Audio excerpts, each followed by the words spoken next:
ناب قال أملاك نحلفنا لومي قال أملاك يزهلنا تمس يورس حفتنا. That's okay. I'll be there. Yeah. بصلاة منفس هاليلويا. Thank you Jesus. أخذنا منفس قدس. هاليلويا. كبرنا أملاك. وتمسكن يسوع. تدن كبر الله ما أخلنا سمو يبارك بحقي. دقنا كلهم تزعاتوا بحد وحنا قال كتاب جبرنا ولا تمن ساعات كلها كبرنا أملاك هاليلويا يرى لا فاديانا ما سير اللي بيديا እግዚአብሔር ይመስገን ክብር ሁሉ ነው ይሁንነው بزدن ننجر بقى بكله أما أخلنا خوينه بكله نجارات እንዳሰርህ እንዳረድአና ደቀና እንዳረድኦም አና እንዳረድአና በቃ በስተፈላለየ መንገድ ከባረኸና ከብለና እንጸኒሁ ኩሉ ሻኻ ማዓልተ ዘመን በርጅ ገርመን እንጸኒሁ ሃንደበት ይመጽዩ ባህል ከሎሲ ወላ ምንጻፋን ጽፍና መጸለና መበልና አንበረ ምስተረፍና ክብር ሁሉ ነው ይሁን ነው በሐቂ this is so amazing በቃ ደቀና ከምዚሎም ወጽዮም ቃል አምላክ ከምዚገሮም ከዝምሩ ናብ አምላክ ጽጉ ከሎሲ رختهم يزوم مسيهم هذا النبي كم تخيرون بر بقى نبي حكي كبر كله نوع يخونه so amazing እግዚአብሔር ይባረክ ሃሌሉያ የፕራላቫ ዲያና ማጄሬ ለቬዲያ ስሙ ይባረክ ጌታ ሆይ ተመስገን እግዚአብሔር ሆይ ተመስገን ስለ ሁሉ ተመስገን አባት ሆይ ሃሌሉያ ጌታ ሮይ ባዲያና ማሴሬ ለቬዲያ ራካፓሬ ላዳዛጃን ታሬ ለሜዲያ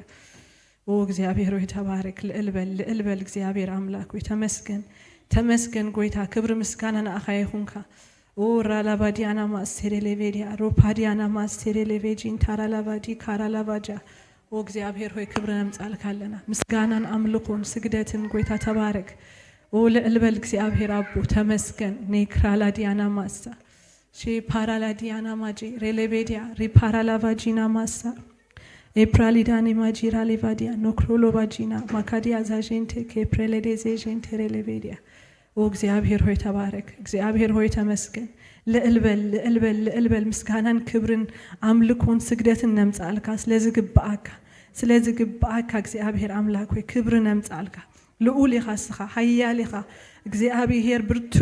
ብርቱ አምላክ ኃያል እግዚአብሔር አቦ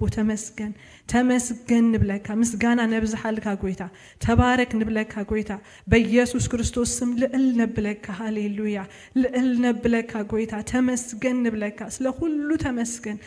ሁሉ ተመስገን እግዚአብሔር አመስጊና እንጸግበካኒና ዝገበርካልና ተቆጽሩ አይውዳአኒ እግዚአብሔር ሆይ እትሰናይካ አይውዳአኒ እግዚአብሔር ሆይ ትምህረትካ አይውዳአኒ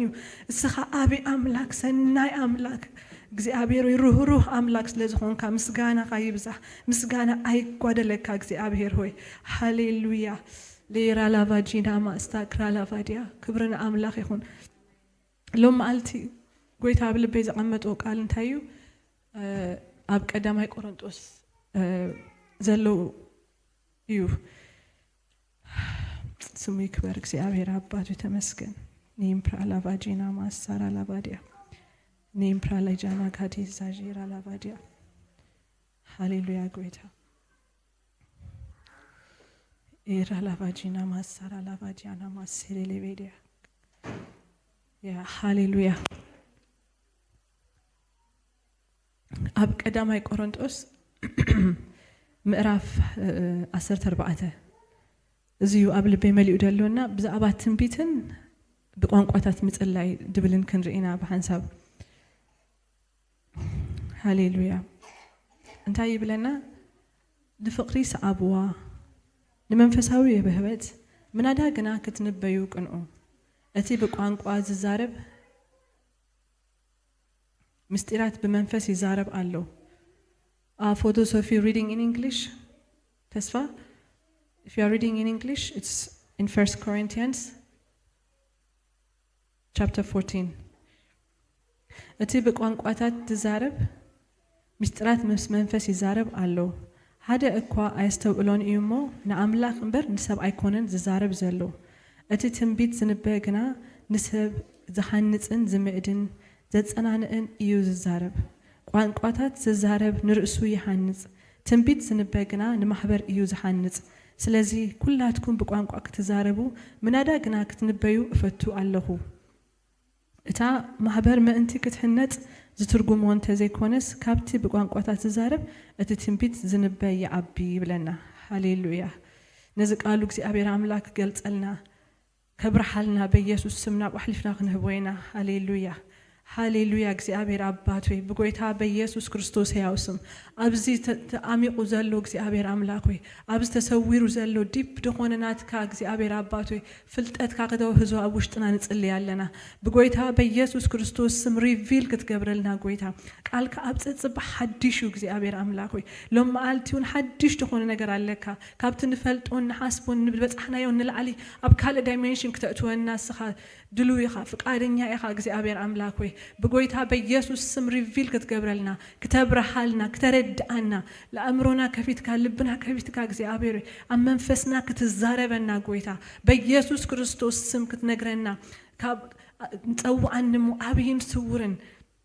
ዘይትፈልጦ ነገርን ክነግረካ ይድበልካ አምላክ ሆይ በኢየሱስ ስም ንጽውዓካ ኣለና ኣብይን ስውርን ዘይንፈልጦ ነገርን ክትነግረና እግዚአብሔር አምላክ ሆይ ንጽውዓካ ኣለና በኢየሱስ ስም ንጽውዓካ ኣለና ክትዛረበና ሕሹክ ክትብለና እግዚአብሔር አባ በኢየሱስ ክርስቶስ ስም ንቃልካ ክትገልጸልና ጎይታ ከም ስጋን ከም ሐሳበይ እንደይኮነስ እግዚአብሔር ከም ሐሳብካ መታን ክዛረብ ጎይታ ክትረዳን ንባርያካ ጽልይ ኣለኹ ካብ መንፈስካ ካብ ትንስኻ ትዛረቦ ክትዛረብ ጎይታ ክትረዳኒ ናህዋተይ ድማ እግዚአብሔር አባቶይ በኢየሱስ ክርስቶስ ስም ትድምጽኻ ናባቶም ዲብ ከአቱ እግዚአብሔር አባቶይ ድክልክል ዘበለ ኩሉ ክግናሕ ጎይታ በኢየሱስ ክርስቶስ ስም ነዚ ቃል ከይስማ ድውርወር ፍላጻ ማንኛውም አዋፍ ተመስሎም ድመጹ ንቃል ድሰርቁ ለያቡ መንፈስ በኢየሱስ ስም ይገንሁ በጌታ በኢየሱስ ክርስቶስ ስም ይገና በሽም ኢየሱስ ይነቀሉ በሽም ኢየሱስ ይሰበር በኢየሱስ ክርስቶስ ሕያው ስም እግዚአብሔር አባቶይ ንሁላህና ጎይታ በሽም ኢየሱስ ንቃልካ ዲብ ከም ማርያም አብግርኻ ኮፊላ ተሰምዕ ዝነበረት ንቃልካ ኩሉ ተሰትዮ ከም ዝነበረት በኢየሱስ ስም ንቃልካ ምስታይ ይኹነልና ዲፕቶ 30 60 100 ኣብ ውሽጥና ክፈሪ በጌታ በኢየሱስ ክርስቶስ ስም ነዚ ግዜና ኣኻ ሓሊፍና ንበካለና ስኻ ባዕልኻ ክትቆጻጸሩ ኩሉ ስኻ ክትዛረበና ጎይታና ኣኻ ንበካ በጎይታ በኢየሱስ ክርስቶስ ሕያው ስም in Jesus name amen hallelujah ክብርን አምላክ ይሁን ኦራላቫ ዲያና ማሴ ተባረክ ጎይታ ክብርን አኻ ኢየሱስ ከምቲ ዘንበብኩ ኣብ ቀዳማይ ቆሮንጦስ ምዕራፍ 14 ዘሎ ንፍቅሪ ሰዓብዋ ኢሉና ንመንፈሳዊ ውህበት ምናዳግና ክትንበዩ ድማ ቀንኡ ይብል ክጅምር ከሎ ብዛዕባ ፍቅሪ ንፍቅሪ ሰዓብዋ ድብል ፓርት እዚ ምዕራፍ 14 እናነብብ ዘለና ምዕራፍ 13 ብምልኡ ብዛዕባ ፍቅሪ እዩ ዝዛረብ እና ንፍቅሪ በቃ በዘይ ፍቅሪ ኩሉ መንፈሳዊ ውህበት ከንቱ ከም ዝኾነ ከም ጨላንጭል እንጨላጨል ወላ ሓንቲ ትርጉም ከም ዘይብሉ ገይሩ ይነግረና ፍቅሪ ናይ መንፈስ ቅዱስ ፍረ እንበር ናይ መንፈስ ቅዱስ ህያብ አይኮነን ፍረ እዩ እና ነቲ ህያባት ግን መን ይደጽንዑ እቲ ፍረ ዝኾነ ፍቅሪ ምክንያቱም እቲ እግዚአብሔር አምላክ ነቲ ጊፍት ከብ ከሎ ንዓኻ አይኮነን ድበካ ናህዋትካ ነቲ ማሕበር ምሕነጽ እዩ ዝበካ ስለዚህ ፍቅሪ እንተ ዘይብልካሲ ንባዕልኻ ኢኻ ክትኩልሶ ኩሉሲ በቃ ንኽብርኻ ኢኻ ክትገብሮ ኩሉ ንዓይ እዚ ንዓይ ነቲ ተዋበካ ነገር ክንዲ ናህዋተይ እንታይ ክጠቅም ኢልካ ትሓስብ you're just going to be like ንዓይ ክትብል ገብረካ ስለዚህ ፍቅሪ ተዘይሃልዩ ኩሉ እንታይ ይከውን ኮራፕት ይኸውን ማለት እዩ እዚ መጽሐፍ ክጽሐፍ ከሎ ሐዋርያ ጳውሎስ ንመን ይጽሕፎ ንሰብ ቆሮንጦስ በጣም ብዙ ሽግር ዝነበሮም ቤተክርስቲያን እቲ ሽግሮም ካንታዩ በቃ ኣብቲ ቀዳማይ ኣብቲ ምዕራፍ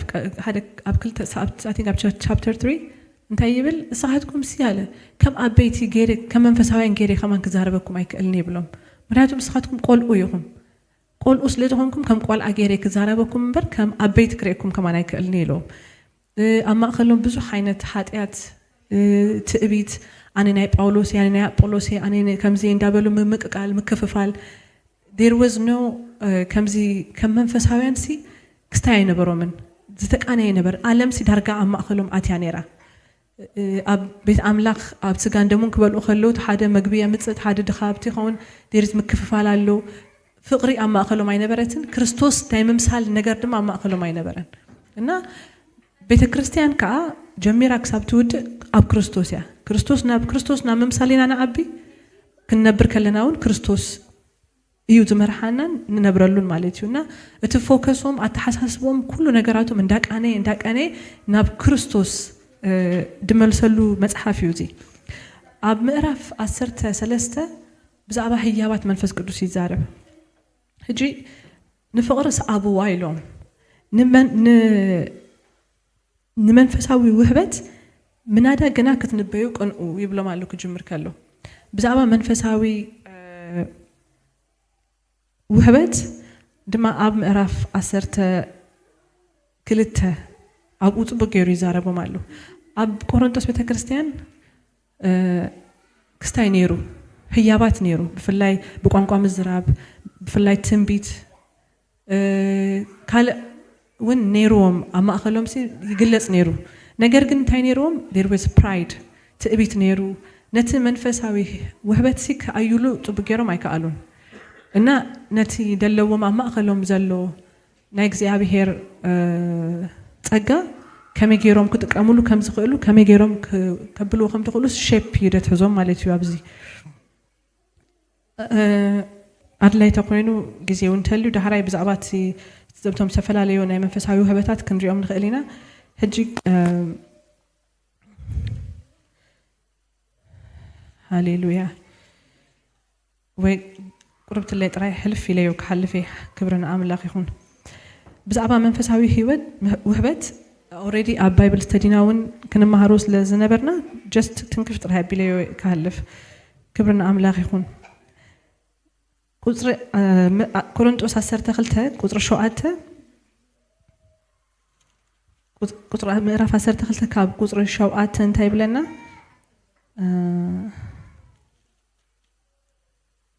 12 ቁጥሪ 7 ነው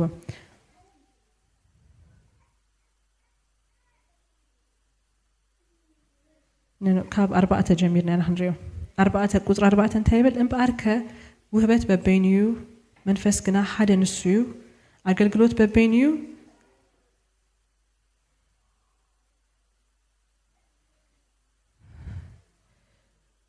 ጎይታ ግና ሓደ ንሱ እዩ ግብሪ ሓይሊ ድማ በበይንዩ እቲ ኣብ ኩሉ ቶም ኩሉ ዝገብር ኣምላክ ግና ሓደ ንሱ እዩ ግና ከነ ነፍስ ወከፍ ምግላጽ መንፈስ ንጥቕሚ ይወሃቦ እዩ ንሓደስ ቃል ጥበብ ብመንፈስ ይወሃቦ እቲ ሓደ ከዓ ቃል ፍልጠት በቲ ሓደ መንፈስ ንሓደ ግና እምነት በቲ ሓደ መንፈስ ንሓደ ድማ በቲ ሓደ መንፈስ ናይ ምፍዋስ ውህበት ይወሃቦ ንሓደ ከዓ ግብሪ ሓይሊ ንምግባር ንሓደ ትንቢት ንሓደ ምልላይ መናፍስቲ ንሓደ በብዓይነቱ ዘሎ ቋንቋታት ነቲ ሓደ ከዓ ምትርጓም ቋንቋታት ይወሃቦ እዚ ኩሉ ከዓ ንሱ እቲ ሓደ መንፈስ ከም ዝደለዮ ገይሩ ንነፍስ ወከፍ ገግዲኡ እና መቐለ እዩ ዝገብሩ ብለና ሃሌሉያ ክብርና ኣምላኽ ይኹን እዚ ሕጂ እቲ ውህበት ናይ መንፈስ ቅዱስ ማለት እዩ እዚ ዝተፈላለዩ ውህበታት መንፈስ ቅዱስ ከም ዝደለዮ ገይሩ ንቤተ ክርስቲያን ንመህነጽ ቤተ ክርስቲያን ይህበና ማለት እዩ at the same time ነታ ቻፕተር ኣብ ታሕቲ ምስ ወረድና ኦፊሳት ከ ይነግረና እዚ ህያባት አሉ እንደገና ቤተ ክርስቲያን ድማ ካልእ ድማ ካብዚ ፍልይ ድበለንታ ያሉ ኣብ ቁጥሪ 27 ጀሚርና እምበኣርከ ንስጋኹም ስጋ ክርስቶስ ኢኹም ነፍስ ወከፍኩም ከዓ በብክፍሉ ኣካላቱ ኢኹም ኢሉ ኣምላኽ ድማ ኣብ ማህበር ቅድም ሐዋርያት ካልኣይ ነቢያት ሳልሳይ መምሃራን ዳሃር ገበርቲ ሓይልታት ዳሃር ውህበት ምፍዋስ ምርዳእ ድኹማት ምምራሕ በብዓይነቱ ቋንቋታት ሰርአ ኩላቶም ዶ ሐዋርያት እዮም ኩላቶም ዶ ነቢያት እዮም ኩላቶም ዶ መምሃራን እዮም ኩላቶም ዶ ገበርቲ ተኣምራት እዮም ኩላቶም ዶ ውህበት ምፍዋስ ኣለዎም ኩላቶም ዶ ቋንቋታት ይዛረቡ እዮም ኩላቶም ከዶ ይትርጉሙ እዮም ነተን ዝኣበያ ውህበታት ደኣ ጻኣቱ ሕጂ ከዓ ዝበለጸ መገዲ ክሕብረኩም እየ ይብል ሃሌሉያ ክብርና ኣምላኽ ይኹን ኣብዚ ደሎ እንታይ እዩ ክልተ ነገር ኣሪኡና እቲ ሓደ ኦፊሳት እዮም ናብ ማህበር ሓደ ሐዋርያ ዘድሌካ ወይ ሓደ መራሂ ሓደ ፓስተር ሓደ ከም ነቢ ተባሂሉ ድስራ multiple like ትንቢት ኣብ ኩሉ ሰብ ክመጽእ ይኽእል እዩ ነቢ ተባሂሉ ድመጽእ ግን ንሓደ ሰብ ወይ I don't know እግዚአብሔር አሳይን ድገበሮ ብትንቢት ክጥቀመሉ ነቢ ኮይኑ ከገልግል ዝደለዩ ሰብ ከም ሚኒስትሪን ከም ውህበት ጸጋን ንንበይኑ እና እንታዩ ብክልተ ፈልዩ ኣብ ቀዳማይ ፓርት መጀመሪያ ዘንበብኩልኩም አለው ተካልአይ ፓርት ደግሞ አብስታሕተሎ ንክልቲኡ መንፈስ ቅዱስ ከም ዝደለዮ ከምቲ ከአየሉ ዝደለዮ መንገድ ገይሩ ይህበና ማለት እዩ ኣብ አሞዳታ ግን እንታይብል ህጅ ኸ ዝበለጸ መንገድ ክሕብረኩም ይሉ ዝበለጸ መንገድ እዚ ህጅ እግዚአብሔር አምላክ the manifestation of the Holy Spirit መንፈስ ቅዱስ ህጅ ለምሳሌ ንፋስ ተልዩ ንፋስ ኣብ ደገ ይነፍሳሎ ምሽ ክነፍስ ከሎ እንተዳ ገረብ ተዘይተነቃኒቁ ወይ ኣብ ደዌልና ተተንኪፉና ፊል ተዘይገርናዮ በአይንና ርኢና ንፋስ አሉ ክንብል አይነኸልኒና ኣብቲ በረኻ እንተዳ ኮይኑ ትመሬት ወላ ሓንቲ ዝንቀሳቀስ ነገር ተዘይሃሉ ወላ ንፋስ እንዳበለ ከሎ we will not see ንፋስ አሉ ክንብል አይነኸልኒና እና መንፈስ ቅዱስ ከአ በዚህ መንገድ ማኒፌስትድ ከሆን ከሎ ደአምን ሰብ መንፈስ ቅዱስ ድባሐለካስ አሉ ክብል ይኽእል ማለት እዩ ለምሳሌ ግብር ኃይልታት ከተገርካ ነዝጎቦ ተላልካ ፍትህ ክትልካዮ አብዙ ነበሩ ሰባት ተሪኦም ታይም ድብሉ there is a power ማለት እዩ external ድኾነ super power there is something ካፕቲን ሰብ ከገብሮን ዝሐለፈ ናይ መንፈስ ቅዱስ ኃይል ከም ዘሎ ይረአይ ማለት እዩ እና the manifestation of the Holy Spirit ንምንታይ ይወሃብ it's for the common good ማለት ንቤተ ክርስቲያን ንምህናጽ ይወሃብ ናይ እግዚአብሔር ናይ መንፈስ ቅዱስ ጸጋታት ሓደ ንወንጌል ንካልኦት ናብ ጎይታ ንምምጻ እትካልአይ ደሞ ኣብ ቤተ ክርስቲያን ንዘለው ንህብረት ንምህናጽ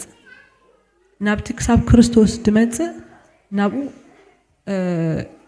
ሰፖርት ገይርና ወይ ደግፉና ወይ እንዳበርታአና ንቅድሚት ንክንግስግስ ናይ መንፈስ ቅዱስ ህያባት ይድልየና ማለት እዩ ካብዚ ሙሽጢ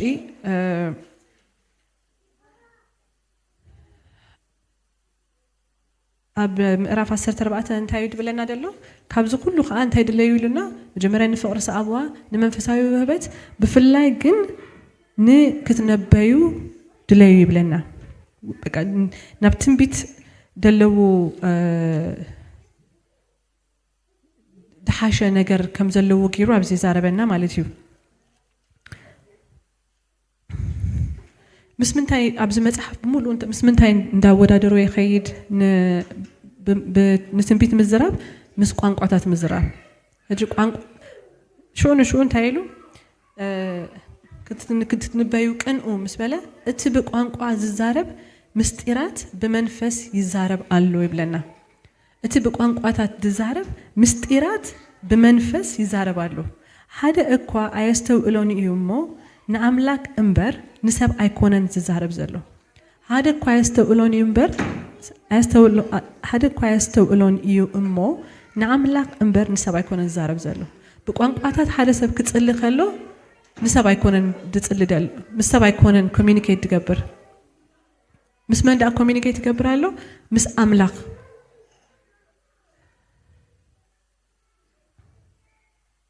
ህጂ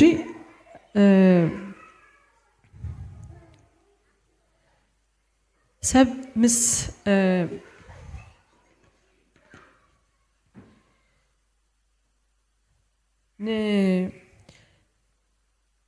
ሃሌሉያ ሰብ ቋንቋ ክጽልይ ከሎ ምስ መን ይጽልይ ዘሎ ምስ አምላክ ይዛረባሉ ኣብ መንፈስ አትዩ መንፈሱ ምስ እግዚአብሔር ይዛረብ ኣብዚ ኮይንካ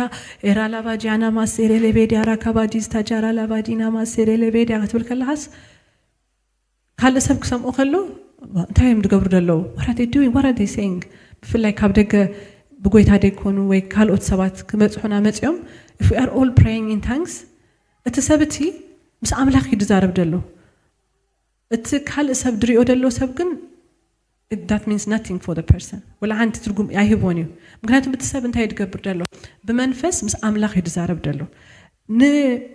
እዚ በቋንቋ ምጽላይ ንማን ይዝጠቅም ነቲ ዝጽልይ ደለው ሰብ ይዝጠቅም እትድጽል ደሎ ሰብ እንታይ ይኸውናሉ ነፍሱ ይህነጻሉ እና ነፍስኻ ንክትህነጽ ብቋንቋታት ክትጽልይ ኣለካ ግን ንኻልእ ሰብ ኣይኮነን ዝጠቅም ክትጽሊ ከለኻ ንርእስኻ ይዝጠቅመካ ንርእስኻ ኢኻ ትህነጽ ንብኣለኻ ሕጂ ኣብ ማእኸል ጉባኤ ኢሉ ሓደ ሰብ ወፅዩ እንተደኣ እቲ ቋንቋ ዘይትርጎም ተኾይኑ ኣብ ማእኸል ጉባኤ ኣይትጸልዩ ይብል ምክንያቱም እንታይ እዮም ድገብሩ ደሎ ኢሎም ሲ መእንቀፊ ድኸውን ካልኦት ድትርጎም እንተደኣ ኮይኑ ግን ተርጓሚ እንተደኣ ሓልዩ ግን በብሪጋ ክልተ ሰብ ሓደ ሰብ ወፅኦም ሓደ ሰብ ወይ ክልተ ሰብ ኮይኖም እቲ ድትርጉም ከዓ ይስተርጉሞ ነቲ ቃል ይብል እተራ ዘይትርጉም ተኮይኑ ግን ንነፍስኻ ጸሊ ምክንያቱም ንነፍስኻስ ይሓንጸካ ስለ ዝኾነ ማለት እዩ ክብርና ኣምላኽ ኣብ ሮሜ 8:26 እንታይ ብለና 8:26 መንፈስ ድማ ከምኡ ንድኻምና ይድግፍ እሞ ከመይ ጌርና ክንጽሊ ከም ዝግብኣና ኣይንፈልጥን ኢና ስለዚ እቲ መንፈስ በዓሉ ብዘይ ነገር እህታ ዝልምደልና እቲ ልቢ ዝምርምር ንሱ ምእንቲ እቶም ቅዱሳን ከም ፍቃድ ኣምላክ ገይሩ ይልምን እዩ እሞ ነቲ ሓሳብ መንፈሱን እንታይ ምዃኑ ይፈልጡ እዩ ከም ፍቃድና ኣይኮናን ንሕና ክንጽሊ ዘለና እንታይ ይድገብረና ደሎ ሮሜ 8:26 እንታይ ይረዳእና ደሎ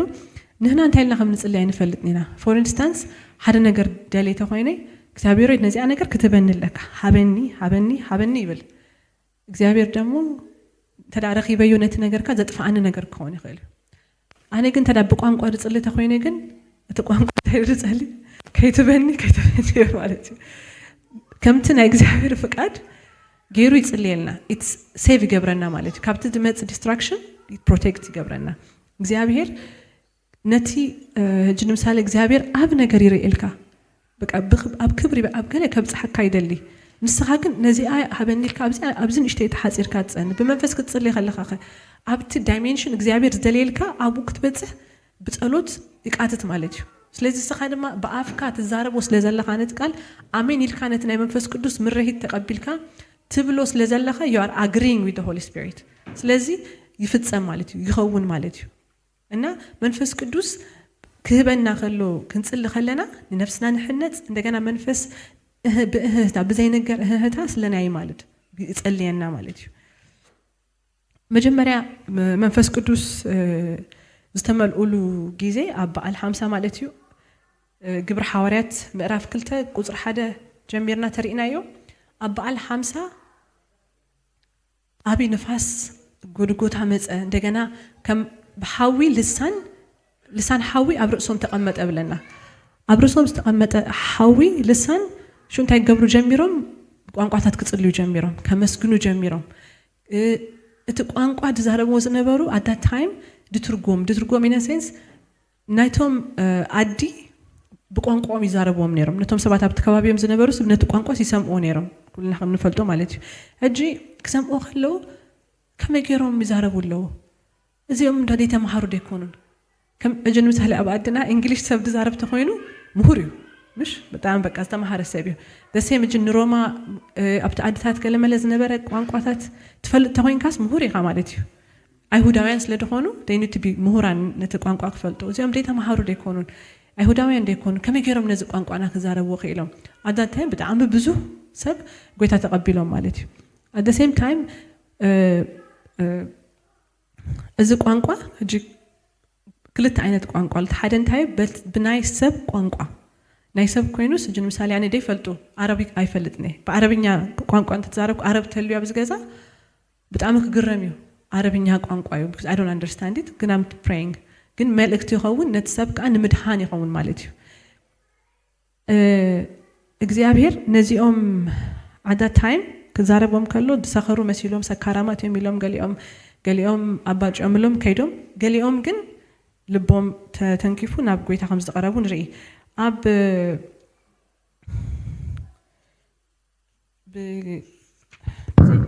ካልኦት ጌሬስክ ቃለይ ከዛረቦም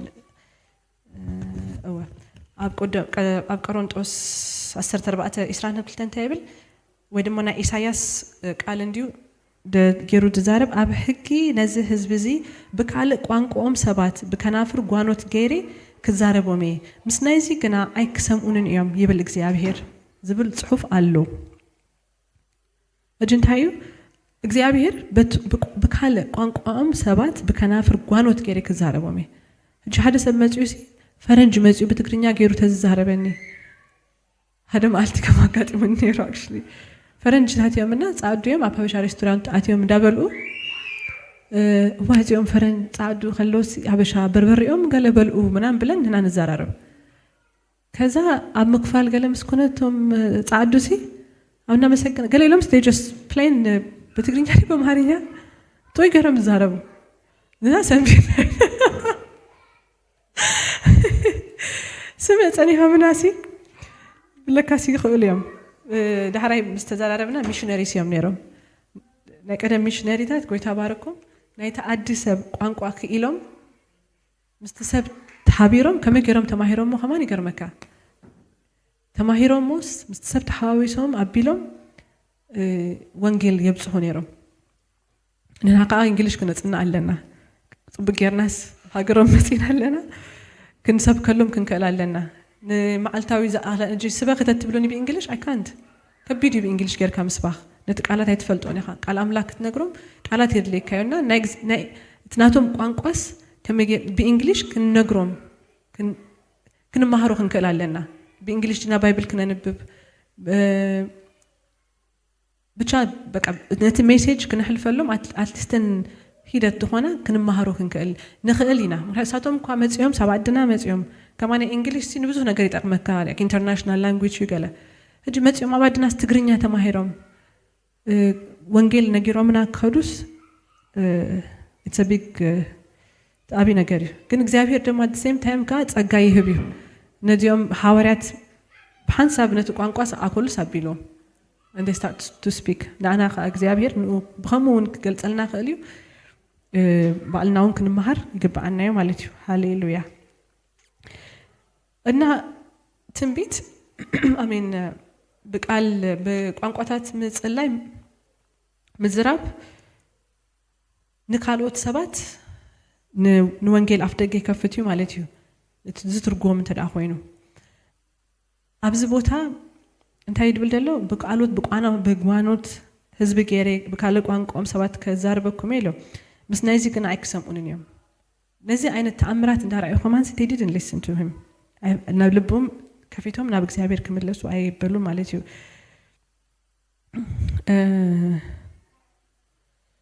አብ ተህቲሉ አብ ቆሮንቶስ ቀዳማይ ቆሮንቶስ 14 አብ ቁጥር 10 እንታይ ይብለና በቋንቋ ክንጽልኸለናሲ አእምሮናስ በዘይፍሬዩ ስለዚህ ነቲ በቋንቋ ድጽልሰብ ነቲ ምትርጓሙ ክወሃቡ ይጸልይ ይብለና ቁጥር 14 አሜን ምዕራፍ 14 ቁጥር 10 ቀዳማይ ቆሮንቶስ በቋንቋ ጓና እንተ ጸለኹ መንፈሳዊ ይጽልይ አእምሮይ ግና በዘይፍሬ እዩ ስለዚህ እቲ በቋንቋ ዝዛረብ ምትርጓሙ መታን ከካአሎ ይጸልይ ይብለና ማለት እዩ እና ትርጉም ክበና እዚያ አትሪርና ክንጸልይላ ዝግባአና ምክንያቱም አብ ጉባኤና ክብር አምላክ እግዚአብሔር ክብርን ወይ ሆኖ በቋንቋ ናይ ምጽላይ መንፈሱ ይቡናሉ እጅ ድማ እቲ ምትርጓም ሕጂ ከም እንዳጸልኻ መንፈስ ቅዱስ sometimes ብዛዕባ እንታይ ይጽልይ ያለው ይርዳአካዩ እንተ ናም እንታይ ትጽልይ ያለኻ ናቤት ኸይዳ ያለኻ you can sense it you can understand it እግዚአብሔር ብዛዕባ ዘጸልየንሉ ናብ ኢልካ ይርዳአካዩ at the same time ደግሞ ካልኦት ካ ከጽልዩ ከለውስ ነቲ ቋንቋስ ቆብ አቢልካ ንምስማዕ even ናትካውን በደንብ ተገሊጹ ክስማዓና ክንጽልይ አለና መጀመሪያ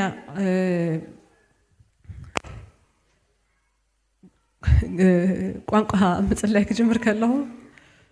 ናቴ ታሪክ የተሰለተ ቤት ፋኒ ምክንያቱም አብ ጎይታ ተቀቢለ መምህር አይነበረን አገልጋሊስ አይነበረን ምሳሌ ንክልተ ዓመት ድኸውን ባዓለይ ንጎይታ ተማሂረዮ እና መጽሐፍ የንብብ ስብከት ይሰምዕ መጽሐፍ ቅዱስ የንብብ that's how I grew up እና ሓደ መጽሐፍ ረኺበ ብዛዕባ በቋንቋታት ምጽላይ እና ምስረኸብኩ እንታይ ይብል መንፈስ ቅዱስ ከምስገሪ ይድረኸካ ሽኡስኻ ሱ ዝበለካ ትደግሞ ከምስገርካ ትጽልይ ኢሉ ብቻ ብዛዕባ መንፈስ ቅዱስ ምጽላይ ብዙ ነገር ይምህር ሹ ጎይታ ተቀቢለ አይተጠመቅኩን እና በቃ ውሽጠይ ግን ክጥመቅ ይደሊ ትዝብሃል ዘበል ዘብሉ ኩሉ ሲ ክህልወንስ ይደሊ እና መንፈስ ቅዱስ ምጽላይ በቃ ክስታዩ ደሆነ ነሩ ቻሌንጅ በቃ ክጽልይ ደልዬ ከመይ ከጌርካ ከም ድጽልይ አይፈልጥኔ ቁርብት ላይ ቃላት ዶ ባለይ ዶ ገለክብልሞ ማለት ተቀቢል እጂ እንታይ ይብል ኣብ ውሽጥኻ ኣለካ መንፈስ ቅዱስ ተቀቢልካዮ ኣለኻ all you have to do is ጂምስ ኣብ ልብኻ ደሎ speak it ተዛረብ ውጻውጻዮሞ ሽኡ ክትዛረብ ኢኻ በቋንቋታት ገለስ ለድብል ሻራ ባራ ገለብል I don't feel anything since I ገብሮኔ ግን ይፍትን ገለ እና መጽሐፍ ቅዱስ ያንብቦ ኸ እንታይ like ከም ዝምሻሎ ፎርሙላ ትደሊ ሞ ተከትልካ እንታይ ይተገብር እጂ ኣብ ዙሪያ ከማን መንፈስ ቅዱስ ጽልይ ሰብ ገለ የለን ዝሪኦ ሰብ ይብለኝ ኣብ ዩኒቨርሲቲ ማርስ ለስተፈርኩሾ ኣብ ሆላንድ እቲ ምሳና ዝነበሩ ሰብ ኩሎም ሃንት ቸርች አለ ኣብ ቸርች ኦርቶዶክስ ካቶሊክ ሁሉ ሃይማኖት እዩ every Sunday morning ድግበር እና ኣብኡ ናይ ኩሉ ሃይማኖት ይደሉ እጂ ስጋ እንደምን ክወስድ ከአደሊ በጣም ውሽጠይ ቢሂጎ ናይ ካቶሊክ ከመ ይገብሩ ነሮም በቃ ስጋ እንደምን ክወስድ ጀመረ ሓደ ጊዜ አመንቲ መጥዮም ያገልግሉናዮም እና እዚም ክጽልዩ ከለው ከገልግሉ ከለው በቃ ባይ ፋየር በቃ ደስ ይብለኒ ግን ጌሾም ስለድመጹ ዋን ሲነዋል ገለ አይ ብዙ hayትራክሙ ምንኻ እና በአለይሲ በቃ ይደልዩ ነበር like I wanted to find everything በመንፈስ ቅዱስ ዝውሃብ ነገር ተልዩ በቃ I want to get ከረክብና ክጽልይ ጀመረ ማለት እዩ ሹ ይጽልይ ሞር በቃላት ይጽልይ በቋንቋ ግን ክጽልይ ይፍትን ማለት ይብህጎ በጣም ይዝደሊ ነበር ዳራይ ተጠሚቀ ኣብ ኖርዌይ ከይደ ተጠሚቀ ማለት እዩ ትምህርት ምስተወደ ካብ ኖርዌይ ናብ አውስትራሊያ መጽ ኣብ አውስትራሊያ ሹ ሓደ ማዓልቲ ኣብ ገዛ ኮፍ ኢለ ከለኹስ ኖርማል ማዓልቲ ራንደም ዴይ ቸርች ናይ አምሃርኛ ቸርች ረኺበ ኣብ ናይ ሙሉ ወንጌል ቸርች ኣብ ኸይድ ጀሚረ ገለ ኣብ ገዛ ኮፍ ኢለ ከለኹ ግን I felt ቃላት ኮይኑስ ከምዚ ተለጋገበ ቃላት ናባይ ኮወርድ ከሎ ተረድዩኒ ከዛ በቃ ቋንቋ ድጽልዮ ነገር ኮምፕሊትሊ ተለውጡ ብድህሪዮ በቃ now I can feel it I can sense it ከምዚ ብድሌት ሃዋ ድታገሉ ደይኮነስ now I have received ምሻሉ ይሆነ ማዓሲ ኸጎታ መንፈስ ቅዱስ ተመልእኸት ይልኩም ታምን በቋንቋታት ክጽልሽ ምልክት ይልኩምኒ ሹ ይድብል በመንፈስ ግን ማዓስ ተመልእኸት ይልኩምኒ ጎይታ ምስተቀበልኩ my life ከም አይኮንኩኒ አኔ ናቴ ባህሪ ናቴ ነገር ከም አይኮነን ባዓሉ ህይወቴ ክልውጦ ርኤ ደርፊ እኒ ናይ ዓለም ነገር ሲ ካብ አይ እንዳቆረጸ ዝደርበዮ ናይ መንፈስ ቅዱስ ህላውነት ይምበር ናቴ ህላውነት አይኮነን ግን ንቋንቋ ግን ማዓስ ተቀበልክ ይተልኩምኒ ግን that was the moment ነቲ ቋንቋ ተቀበልኩም ግን ይብህጎ ነሬ I was desiring it I was pushing forward መንፈስ ቅዱስ በቃ ምሻሉ ከምዚ you have to give me መንፈስ ቅዱስ ኢለ ደሐስኩ ኮይን ይስማዓኒ ዳህራይ ግን at that moment ግን ክወስድ ከለሁ ግን መንፈስ ቅዱስ ከመጸን ከሎ ግን ኮፊሌ ከምዚ እንዳጸል like I was just sitting probably በእኔስ ለተሆንኩ መጸላይን መንባቢ ነው ስራይ ካለ ብዙ hay ነበረን ግን I don't think just ኮፊሌ ኣብ አራት ኮፊሌ ከለሁ something in at you stay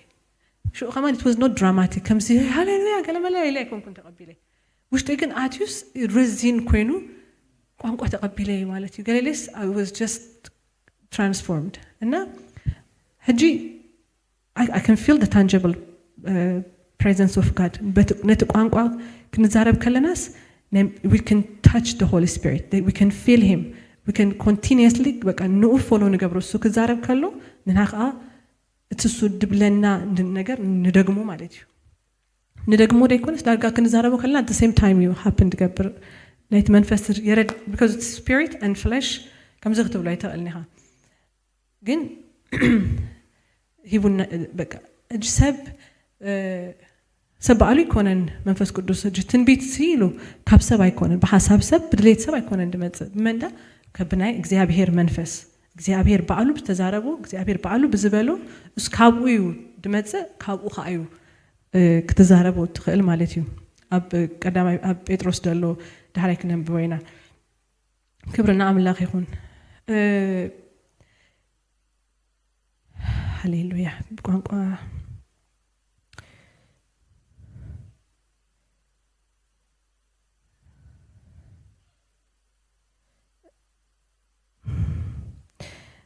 ኣብ ትህቲሉ ደሎ ፓርት ታይብል ኣሕዋተይ ስለዚ ክትንበዩ ሓረር በሉ ምስ በለ ብቋንቋ ምዝራብ ድማ ኣይትከልከሉ ድብል ፓርት ኣሎ ብቋንቋ ምዝራብ ኣይትከልከሉ ንምንታይ ኣይትከልከሉ ድብለና there is sometimes ርድኢት ኣሎ እንታይ ድብል ርድኢት ኣሎ ቋንቋሲ ዘይናትካ ጌርካ ክትሓስቡ ዝገብረካ ርድኢት ኣሎ ገለገለ ቸርችታት ቋንቋስ ናይ ቀደም በቃ ሽኡቲ ወይ ሐዋርያት ተቀበሉሉ ጊዜ በቋንቋታት ክጽልዩ ከሎ በቋንቋ ይንበር ቋንቋ ኢነሴንስ ወይ ትግርኛ ክትጽልይ ያለካ ለትፈልጦ ቋንቋ ወይ አረቢክ ወይ ድኾነ ስፓኒሽ ዲዩ ገለ አይነት ቋንቋ ክሆን አለው እንበር ካልኦት ሰባት መታን ክስማ እንበር በዘይ ነገር ቋንቋስ ዝባሃል ነገር የለን ኢሎም ደአምኑ ሰባት አሉ ስለዚህ they stop themselves ነቲ ናይ መንፈስ ህያብ ሊሚት ይገብሩን ርእሶም ማለት እዩ እና ኣይትከልከሉ ይብል ሐዋርያ ጳውሎስ ኣብዚ በቋንቋታት ንምትዝራብስ ኣይትከልከሉ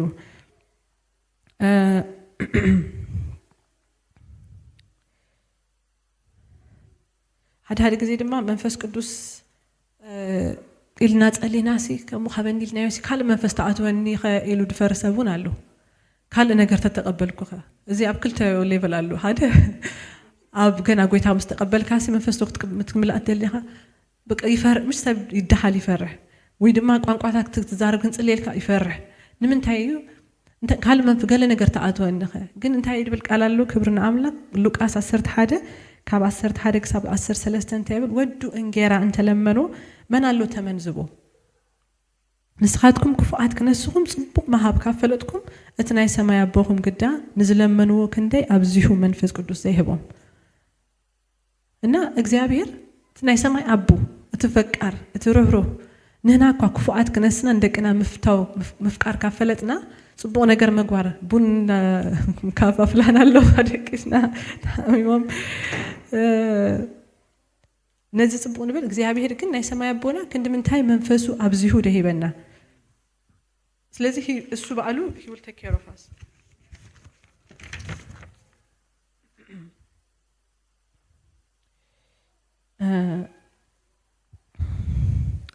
ካላይ ቦታ መንፈስ ቅዱስ ወሪዶም አክት ግብረ ሐዋርያት ክንንብወይና ግብረ ሐዋርያት 19 ቁጥር 6 ግብረ ሐዋርያት 19 ቁጥር 6 ጀምሮ በዛባ ሐዋርያ ጳውሎስ ኦኬ መንፈስ ቅዱስ ከተቀበሉ ብና ዮሐንስ ጥምቀት ተጠሚቆም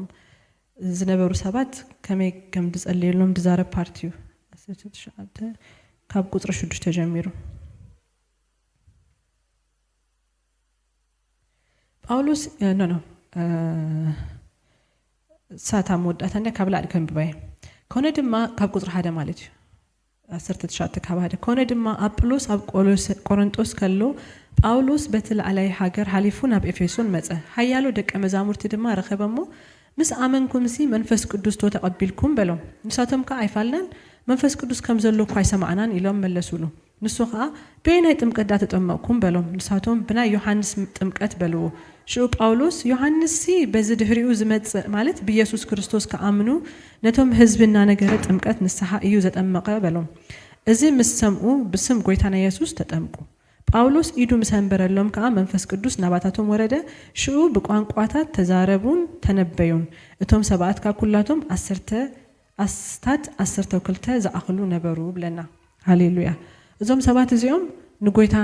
አሚኖም ድስእቡ ሰባት እዮም ነገር ግን ሙሉ ርድኢት አይነበሮምን ናይቲ ቃል አምላኽ እቲ ርድኢቶም እንታይ ነይሩ ብና ዮሐንስ ጥምቀት ተጠሚቆም አሎ መንፈስ ቅዱስ መን ከም ድኾነ ይፈልጡን ብዛዕባ እቲ ኢየሱስ ክርስቶስ ክመጽዩ ተጠመቁ አሳ ጫሙ ክፈትህ ዘይግባአኒ ሱክም በሐው ከጠመቀኩም እዩ እንዳበለ ዮሐንስ ተጠመቁ አቡ ተጠመቁም አባ ተጠጠው ይሎም አሎ ህጃብ ክርስትና ህይወትና ክንጓስ ከለናስ አበይና ተጠጠው ይልና ደለና we have to keep pressing forward አብታ ሓንቲ ነገር ሰማዕና አባ ተጠጠው ክንብል ይብልናል እዚኦም ሰባት ነዚ ነገር ምስ ነገር እሱ ኮሞ ብዛዕባ ኢየሱስ ክርስቶስ እዩ ክመጽ ዘለው እንዳበለ አሰብ ምሂሩም ኢሉ መሰረድዎም ከም በሐድሽ በስም ጎይታና ኢየሱስ ክርስቶስ ተጠምቁ ማለት እዩ ምስተጠመቁ እዞም ሰባት ኢዱ አንቢሩ ጸልዩሎም ማለት እዩ ኢዱ አንቢሩ ምጸልየሎም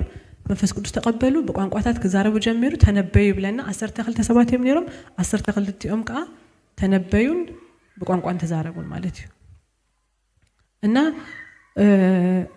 so there is limitation sometimes ካብ መንፈስ ቅዱስ ደይኮነ limitation ደሎ ካባና ካብ ትርድኢትና ካብቲ ንልብና ዘኸፈትናዮ መጠን ዝተረዳእናዮ መጠን ካብኡ ሊሚት ከገብረና ክእሉ ማለት እዩ ናብዚ በረከት ንኸይናኣቱ ካለ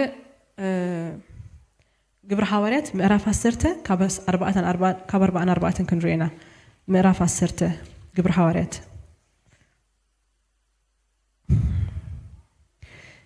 እዚ ብዛዕባ ቆርኔሌዎስ ይዛረብ ኩሉ ወይነን በወይና ግን ቆርኔሌዎስ በጣም ብሩክ ሰብ እግዚአብሔር ንጴጥሮስ ብራእይ ተዛሪቦ ነዚ እንስሳ ብላ ኢሎ መጋረጃ ካብ ላዕሊ ክወርድ አይበልዕኒ ገለ ተከራኺሩ ናብ ቆርኔሌዎስ ከይዱ ቆርኔሌዎስ ማለት አይሁዳውያን ደይኮኑ አሕዛብ ካብ ዝኾኑ ሰባት ኮይኑ በቤቱ ግን ብናይ ሕጊ አይሁዳውያን ዝንቀሳቀስ ነበረ ጻድቅ ሰብ ነበረ ሐዋርያው ጴጥሮስ ከይዱ ወንጌል ከም ተሰበከሎም ንርኢ ማለት እዩ ኣብዚ ዳሕራይ ኣብ 30 ኣብ 44 ቁጥር እንታይ ይብለና ጴጥሮስ ገና እዚ ቃል እዚ ክዛረብ ከሎ ኣብቶም ነዚ ቃል ዝሰምዕዎ ኩላቶም መንፈስ ቅዱስ ወረደ እጅ ገና ይዛረቦም ይደሎ ኣብ ጥምቀት አይበጽሁን ኣብ ካል አይበጽሁን ገና he's just talking to them እና ጴጥሮስ ገና እዚ ቃል እዚ ክዛረቦም ከሎ ኣብቶም ነዚ ቃል ዝሰምዕዎ ኩላቶም መንፈስ ቅዱስ ወረደ እቶም ካብ ወገን ግዝረት ዝኾኑ ምስ ጴጥሮስ ዝመጹ አመንቲ በቋንቋታት ክዛረቡን ንአምላክ ከመስግኑን ሰምዕዎም እሞ ኣብ አሕዛብ ድማ ህያ መንፈስ ቅዱስ ስለዝፈሰሰ ተገረሙ ሹ ጴጥሮስ አዚአቶም ከማና መንፈስ ቅዱስ ካብ ተቀበሉስ ከይጥመቁ ማይ ክክልክሎም ዝኽእል ደኣ መን እዩ ኢሎም መለሱ ብስም ኢየሱስ ክርስቶስ ክጥመቁ ከአዘዘ ድህርዚ ቁሩብ መዓልቲ ምሳታቶም ክቀኒ ለመኑ ወብለና ሃሌሉያ ስለዚህ እዚአቶም ሓደ ሰባት እንታይ ይብሉ መንፈስ ቅዱስ ኣብ ክልተ ቦታ እዩ በቋንቋ ዝወረደሉ ቦታ ሓደ ኣብ በዓል 50 ዝራናዮ ካልኣይ ድማ እዚኣ ሞመንት እዚ ከማን እንታይ ይብሉ ኢናጉሬሽን in a sense ከምዚ መንፈስ ቅዱስ መጀመሪያ መጽዩስ ሓድሽ ነገር ዝገበረሉ ሞመንት እቲ ሓድሽ ነገር ትናይ ቀዳማይ ንአይሁዳውያን መንፈስ ቅዱስ ተመሊኦም ማኒፌስት ናይ እግዚአብሔር ናይ መንፈስ ቅዱስ ነገር ሪቪል ክገብሩ ጀመሩ በቋንቋታት ተዛሪቦም ሽዑ እዚኦም ከ ንጴጥሮስ ናብ አሕዛብ ክኸይድ ከሎ በጣም ብዙ ቻሌንጅ ከይዱ እግዚአብሔር በክንደይ ተዛሪቦ መጋረጃታት ሓሪድካ ብላ አነ ቅዱስ እንዴ አነ ጻድቀ ከመጌሪያኒ ናብ አሕዛብ ክኸይድ አይ ካንት ጎ እንዳበለ ብዙ ቻሌንጅ ኮይኑ ድኸደሉና ከይዱ ንዓቶም ወንጌል ክሰብከሎም ከሎ ከይፈተወዩ ከምዚ ምሻሎ ወላ ኢየሱስ ክርስቶስ ምሽነታ ሳምራዊት ሰበይትሲ ናይ ውሉድ ንየራዶን አኽላባት ይወሃቢዩ እጅ ነዚ እንዳራአዩ ዘአበዮም ንሕዛብ ይምልክ ድግብኦም ኮይኑ አይስምዖምን እዩ ግን ኢየሱስ ክርስቶስ ካብ ገሊላ ከይትወጹ መንፈስ ከይተቀበልኩም እሱ ናብዘለ ሐቂ ከመርሐኩም እሱ ከርእየኩም እዩ እንዳበለ ይዛረቦም ስለዝነበረ ንሳቶም እንታይ እንደኾነም ነይሮም ሪዘርቭድ እዮም አይራአዩን ጌታ ኢየሱስ ክርስቶስ ከሞ ከይድ አይራአዩን ስለዚህ it was a challenging moment መንፈስ ቅዱስ በአሉ ነዞም ሰባት እዚ አቶም መሊኡ በቋንቋታት ተዘያዛረቦም ነይሩ ጴጥሮስ አይመሰጠመቆምን ምክንያቱም ቀዳማይ ጴጥሮስ sometimes ይፈርሂው in a sense ኣብ ክልተ ቦታ ላይ ክግጽጽ ከሎን ሪአይና ሰብ እንታይ ክብለኒ ድብል አውሽጡ ለው እና እዚያም ሰባቶም ምስኡ ዝነበሩ እንታይ ይብሉ በቃ መንፈስ ቅዱስ ተቀበሎም ኩሎም ይርኤም አለው ሱም ሪኡሎ መንፈስ ቅዱስ ካብ ተቀበሉ እግዚአብሔር አምላክ በአሉ ካብ አየዳ አባቶም አትዩ በቋንቋታት ክዛረቡ ካብ ካሉዳ እንታይ ክልክሎም ምጥማቀሎም ከም ዘጠመቁዎም ንርኢ at this time ገለ ሰባት እንታይ ክብሉ ይደልዩ መንፈስ ቅዱስ ሲ እዘን ክልተ ሞመንቲዮም ተገሊጹ ደሉ በቋንቋ ምዝራብ ስለዚህ ቋንቋ ምዝራብ ተወድዩ ንአና ከም ዘይምልከተና ገሮም ከቅርቦ ይደልዩ ማለት ይውና ግን ከምኡ ካይኮነን እታ ናይ ጳውሎስ እጅ ዝራአናያ ቦታ ተሪኢኹማ ከይዱን ጳውሎስ አጵሎስ ይምህሮም ነይሩ ናይ ዮሐንስ መጥምቅ ጥራይም ትፈልጡ እዚኦም ኤፌሶናውያን ኤፌሶን ማለት ድማ አሕዛብ እዮም ከም ባህድሽ መንፈስ ቅዱስ ተቀቢሎም ብቋንቋታት ተዛሪቦም እዮም ስለዚህ ቋንቋ ንኩላህና ዝተዋሃበ እዩ ናይ ሓደ ሊሚት ተገይሩ ኣብ ሓደ ቦታ ዝተወደአ ዘይቅጽል ኣይኮነን መንፈስ ቅዱስ ኩሉ ግዜ ዝጥቀመሉ ንዓና ንክሓንፀና ዝተዋሃበና ጊፍት እዩ ማለት እዩ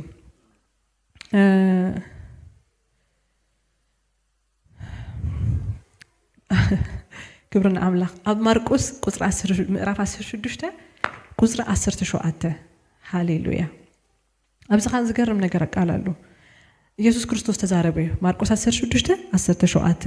ነቶም ዝኣመኑ እዚ ተኣምራት ክስዕቦም እዩ ብስመይ ኣጋንንት ከውጽኡ በሐድሽ ልሳን ከኣ ክዛረቡ ኣትማን ክሕዙ ዮም ዝቀትል እንተሰተዩ ከኣ ከቶ ኣይክጎድኦምን ኣእዳዎም ኣብ ህማን ከንብሩን ንሳቶምን ክሓዊዩ እዮም ይብለና ኣብዚ እንታይ ይብላሉ በሐድሽ ልሳን ከኣ ክዛረቡ እዮም ኢየሱስ ክርስቶስ ተዛሪቡ ነዚ we have this message በሐድሽ ልሳን ክዛረቡ እዮም ኢሉ ተነቢውልናዩ ተነጊሩልናዩ ስለዚህ በሐድሽ ልሳን ክንዛረብ ተዋሂቡናዩ ማለት እዩ ክብርና አምላክ ይሁን ሃሌሉያ ስለዚህ ኢሉ ቆሮንቶስ ቀዳማይ ቆሮንቶስ 14 ቁጥር 4 ኩልኻትኩም በቋንቋታት ክትዛረቡ ምናዳ ክትንበዩ እፈቱ ኣለሁ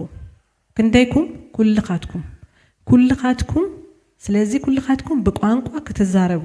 ምናዳ ግና ክትንበዩ እፈቱ ኣለሁ በቋንቋ ክትዛረቡ ኣብ ሓደ ቦታ ተህትልና ኣብዚ ምዕራፍ ውሽጢ ጂኑ ኤግዛክትሊ ክራኽቦ ምናልባት ኣነግሉ ካባኻትኩም ንላዓሊ ኣብሊጽ መንፈስ በመንፈስ በቋንቋታት ስለዝጽልይ ይሕጎስን አምላክ ይመስገን ኣለኩ ይብል ሐዋርያ ጳውሎስ ካባኻትኩም ካብ ኩልኻትኩም ንላዓሊ ኣነ ባዕለ ኢሉ ኣብሊጽ በቋንቋታት ይጽልይ ነገር ግን ኣብ ማእኸልኩም ክመጽእ ከለሁ ካብ በቋንቋ ክዛረበኩም ሓሙሽተ ቃላት ትርጉም ዘለዎ ገይረ ተዛረብኩም ይሓይሽ ምክንያቱም ንኣኻትኩም ፍረክሕሉ ስለዚህ በመንፈስ ቅዱስ በቋንቋ ንክንጽልይ there is free ድኾነ access ተዋሂብናይና ኩላህና ክንጽልይ ማለት እዩ እና ቋንቋና ድማ እንዳጸለና በመንፈስ ቅዱስ እንዳጸለና ክንከይድ ከለና እንታይ እንዳኾነ ኸይድ እንዳበዝሐ ይኸይድ ነዚ ድገብር ሰምታይ ድገብር ንነፍሱ ይሃንጽ ይብለና ክንህነጽ እንተዳ ኮይና ነቲ ኣብ ከባቢና ደሎ ባሪየር ቻሌንጅ ድገብረና ንኸይንጽልይ ዝኣግተና ሰቢርና ወፂና we have to keep praying so ኢና ክንጽልይ ኣለና we just መጀመሪያ ኣነ ዝተዋህበኒ ቃል ሓጻርያ ነይራ very short ንዓይ በቃ ከደጋግማ ድውዕል very short ንዓ እዚኣሲ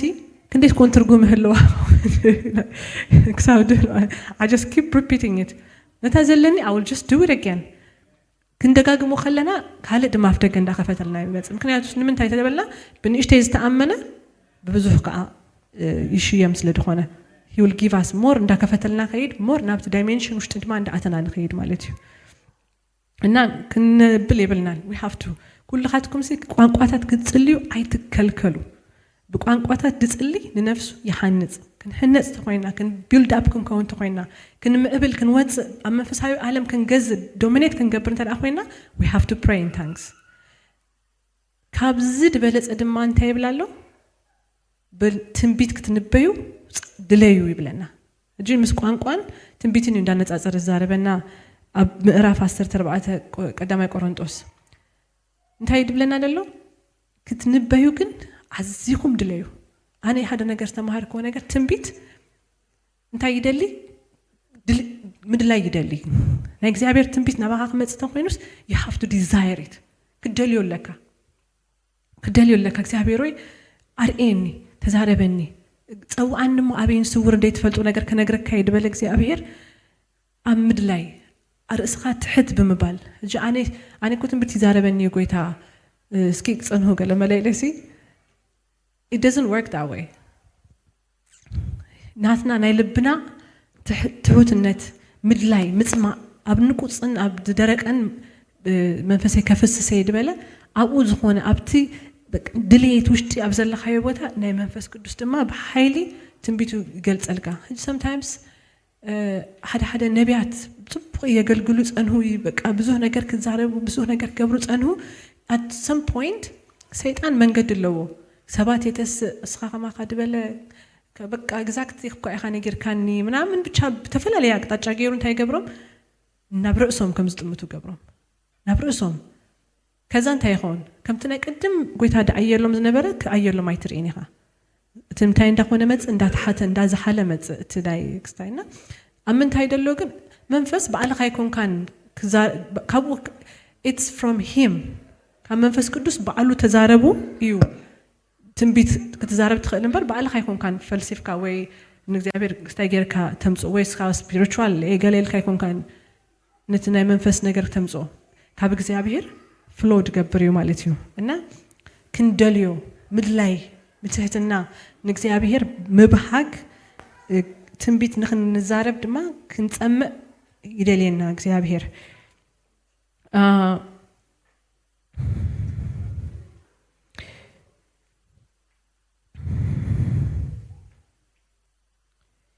ስለዚህ በቋንቋታት ኩላህና ክንጽሊ ሓደ ሰባት ኣብ ዝደለው ኣብ ኩላህና እንዳጸለና ካልኦት ሰባት ግን ጓና ቋንቋ ክኾነ ምኽእል እዩ ኣይህነጹሉን እዮም ስለዚህ ኣብ ማህበር ክንከውን ከለና ግን እንተዳ ትንቢት ኣሎ ትንቢት ንሓውኻ ድሓንጽ እዩ ድእርም እዩ ደስተኻኽል እዩ ትንቢት ይጠቅም ንጉባኤ ይጠቅም እዩ ስለዚህ ኩልና ትንቢት ክንትንቢ ሓረር ክንብል ኣለና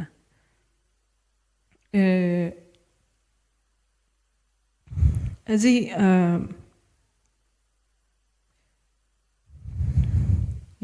ብዛዕባ ትንቢት መጀመርያ እንታይ እዩ ኣብ ዮኤል ደሎ ትንቢት እዩ ደሎ ዮኤል ምዕራፍ 2 ቁጥሪ 28 ብድሕሪ እዚ ክኸውን እዩ መንፈሰይ ናብ ልዕሊ ኩሉ ስጋ ክኽእውየ ኣወዳትኩምን ኣዋልድኩምን ክንበዩ እዮም ኣረገውቲ ሕልሚ ክሓልሙ ኣግባስ ከኣርኣይ ክርእዩ እዮም ይብለና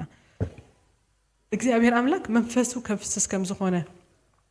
እዚ መንፈሱ ምስ ፈሰሰ ድማ እንታይ ይኸውን ኣሎ ኣወዳትኩምን ኣዋልድኩምን ትንቢት ክንበዩ እዮም ይብለና ኣረገውቲ ሕልሚ ክሓልሙ ኣግባስ ከኣርኣይ ክርእዩ እዮም ሕጂ ኣብዚ ዲስቲንክሽን የለን ኣብ ኣወዳትን ኣብ ኣዋልድን እግዚአብሔር አምላክ ካብ ሰማይ ንክልትዮ ማዕረ መንፈሱ ኣፍሲሱ ትንቢት ንኽንበዩ ኣብ ውሽጦም ኣቀሚጡሎ ኣብዚ ምዕራፍ መወዳእታ ክንሪኦ ከለና ብዛዕባ ኣዋልድ ዝዛረቦ ነገር ኣሎ ደቂ ኣንስትዮ ክግዛኣ ከም ዘለወን ትንቢት ክንበያ ከም ዘይብለን ኣብ ካልእ ቦታ ድማ ወይ ነፀላ ሻሽ ገይረን ምልከን ኣርኤን ክሰብካ ወይ ትንቢት ክንበያ ከም ዘለወን ዝዛረብ ፓርት ኣሎ እዚ ብዛዕባኡ እንታይ ኣሎ ዳርጋ ንሽሕ ዓመት ንሰባት ኮንፊውዥን ድፈጠረ ቃል እዩ ነፀላ ጌርካ ክትመጽእ ኣለካ ወይ ደሞ ሻሽ ጌር ትገብር ኣለካ ወይ ድማ ኣዋልድ ክሰብካ ብለንን ወይ ድማ ትንቢት ክትዛረብ ይብልካን ድብል ኣብዚ ነዚ ኣንቢብካ ጠጠውልካ ከተብል ይከብደካ እዩ sometimes because unless you understand the whole context ብሙሉ ተዘንቢብካዮ ሕጂ ንደቂ ኣንስትዮ the same መጽሐፍ ውሽጢ ማለት እዩ ኣብ ቀዳማይ ቆሮንቶስ ኣብ ሓደ ቦታ እንታይ ይብል ሻሽ ገይረን ትንቢት ተንብያ ይብል ኣብቲ መወዳእታ ከዓ ኣዋልድ ኣብ ልዕሊ ኣሰብኡት ጎይቶት ክኾኑ ወይ መምሃራን ክኾኑ ወይ ትንቢት ከብሉ ኣይፈቅድኒ እንታይ ትግበር ዳብል ንሰብኣያ ትሕተት እዚ ነውሪ ስለ ዝኾነ ይብል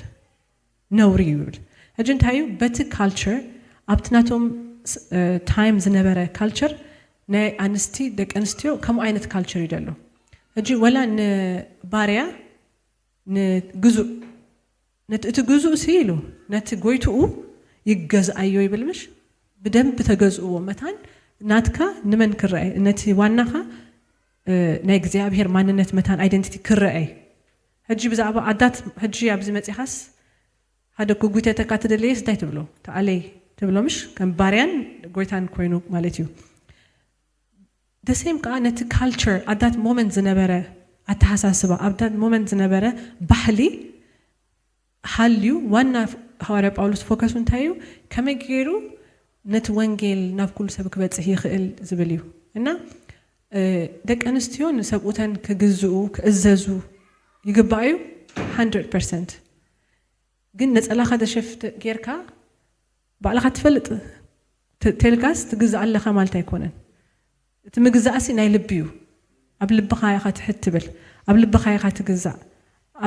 قبل بخايا خاب أبرس قفت بلنا قبل بخايا خا تبلنا نت culture نت context بمول ونايتي متحف تزاي حالي خايو كستاي قبر كاي مالتيو قلبك على طريق خايو نتناي توم دجزء كمان توم باريا خوينهم تشيت زنبرو كسافة جيك جزء كم زلهم كيري زريكا كنت cultures لستلوته السوء يسرهن يوجع بز زمان هذا باريا تجيروكا نب منقص تطرحها تغيد نتعنت كاكت أوج مالتي إذا كن بلبنا بحق أنا نوري سلازخونا أبتي عدي النوري نتكال سب كيبلو هجي تحارد نتعود تحارد أي تبلعوي بالمش نتعود تحارد مقبي مبلع ناخذ أجمع يبلون حاوك طريقك جن نوع مسحات يدخون سلزي أي تبلع يبل جن مسحاتي كيكون ينبر ناخذ إمباكس لزلوا يكونه أنا بزوه نجارات كونتكستو بمرأي كنا القسم زقب أنا نجارات هاللو مالتي كبرنا أملاخ يكون أما إعرف أستر تربعة تتقيش لزلوا كي تنكفكو كي حل في ليه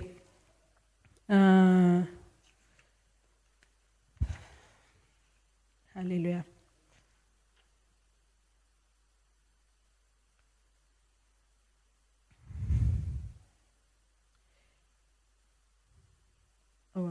أتي تنبيت زنباقنا نسابيت زحانسن زمئدن زتسنان إن يوز الزارب لنا هجينا تنبيت نقرن تالو كنبكلو حدا سب حدا زحانس نقرالو زمئد زتسنان أب مقرف أستر تربعة قطر إسران أربعة قدام يقرنطوس مالتيو جناخه كلاتهم أنت تنبيو مو حدا زي آمن ويز زي مهور أنت أتوا كلاتهم يجنهو كلاتهم يفردوا يوم أتي أب لبو تحاب أدما يقلت أمو كمون أملاق أما أخلكم كم زلوا أننا نجرا بقصو تدفئوا نعملك سجد إيو زهجن تايو تنبيت أنت دأحليو أما أقلنا أتزاي أمن سبك ما تخلو بقالوس لتزهربو نتسب لبو يلوطو يقدسو يجنحو يفردو أنا وانجيل عزيو أقداس دخوانا نقر تالين تايو تنبيت هالو مالتي تنبيت very important أنا بدن بكندليو يدلينا مالتيو ناي تنبيت ما قال أنت هالو بارناباسن باولوسن نوانجيل نميشن كل أخو خلو فلايولي اليوم من يكملوا بمنتهى كم تبعيل مال بمنفس قدوس منفس قدوس بتنبيتيو فلايوم هجين نبينا دايركشن كتكيد دليك قالو نمنتهى دايمنشن كوست كادلي قالو أمنتهى إيريا كتجلجلوت دل إيدالي قالو إخزابير بقالو كيرو بتنبيت كيرو سبيسيفيك بزخونة سيزارة بكامالتيو أب هادش كده بزوس قالو بقال أجابوس نايتن بيت إخزابير تكملوا مالتيو تنبيت عزيو أقداسي دخون نجاري مكنياتهم نت تنبيت زرع خيو نجار نو فولو ندا جبرك كبزوه نجاري خات تبع نمثالي إخزابير حدا نجاري زاربك أب كم زخ كبز حكاي كم زخ جبريا في وقت كم سبلك أب تمنجدي قالك أنكفك قالك خد جوتك قالك سحبك قالك الدخمك خلو أباد وبقى تودي من مناتي نجار استسفاي بلون كيتبل أتها تزاربك نجار بلش تبلك شو نبكر متخيل هانت ستيب شو قال نجار كامل نفاس ناب نجو كوزاوزا كادلي شو نتهرأي تقوي تستزاربك أوكي نبزي وستن له and then you go هجين هاي يهبك قالوا مال full picture نتزخون نجار سي كيت الدناجر كيت بال انت يقبرك أبي هنا dimension كم حكا خمس دلي نجرك كمالتيو سلازم نتنبيت كن بحقون كن دليون علينا بزعبا دق خاي نجرك يزاربك كم زخون اللي بلك تنبيت بزعبا زحلفة نجري نجرك منفس قدوس بزعبا حجي زلو نجر ني فيوتشر كاد خون تاكم دخونه خا نجرك منفس قدوس اجنا حدث سخا خمسة غيرك اب كم زبوتا غيرك بزي حليفك شو انت يخون تسب مجمر لبو يكفت እግዚአብሔር ለካ ይርኤኒ ይሐስበኒ አለባ ምሳይ ወይ ድማ ዝግሰጽ እንተ ኮይኑ ክግሰጽ ከሎ እግዚአብሔር ለካስ ይርኤኒ ይብልና شو ድማ فيوتشر ካይ ነግረካ እግዚአብሔር አምላክ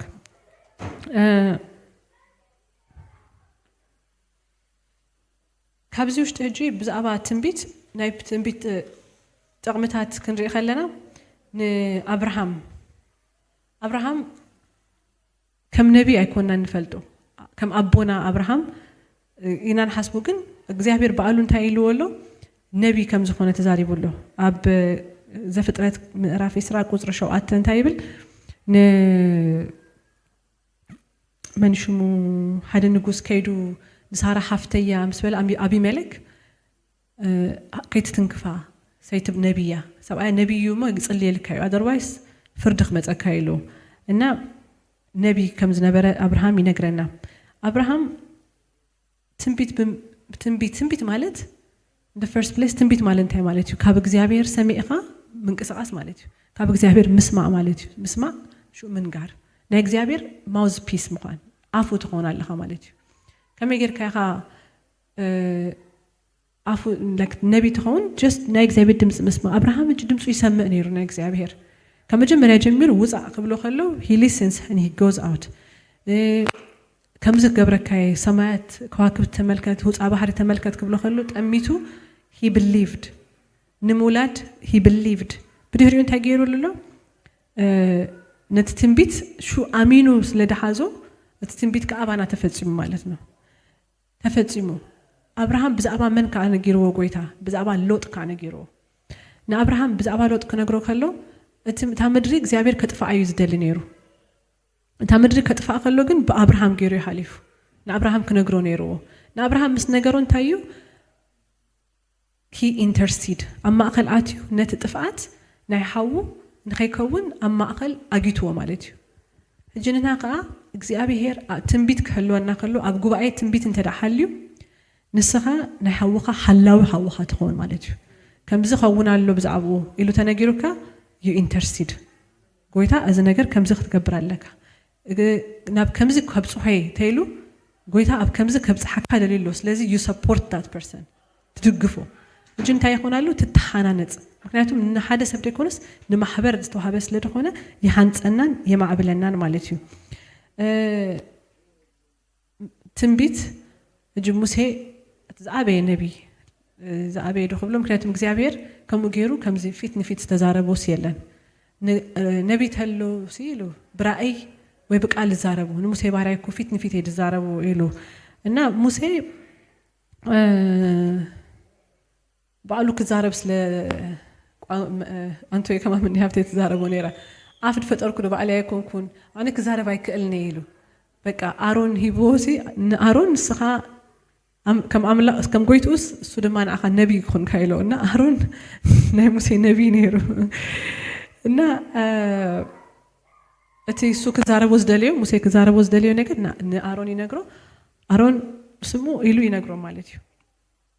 ከምዚ እንዳገበረ ከሎ ሓደ ግዜ እስራኤላውያን ጠምዮም ደይኮኑስ ማና ሰልችዎም ንናሲ ኣብ ከን ኣብ ክስታይ ከለናሲ ሽጉርቲ ጻዕዳ ሽጉርቲ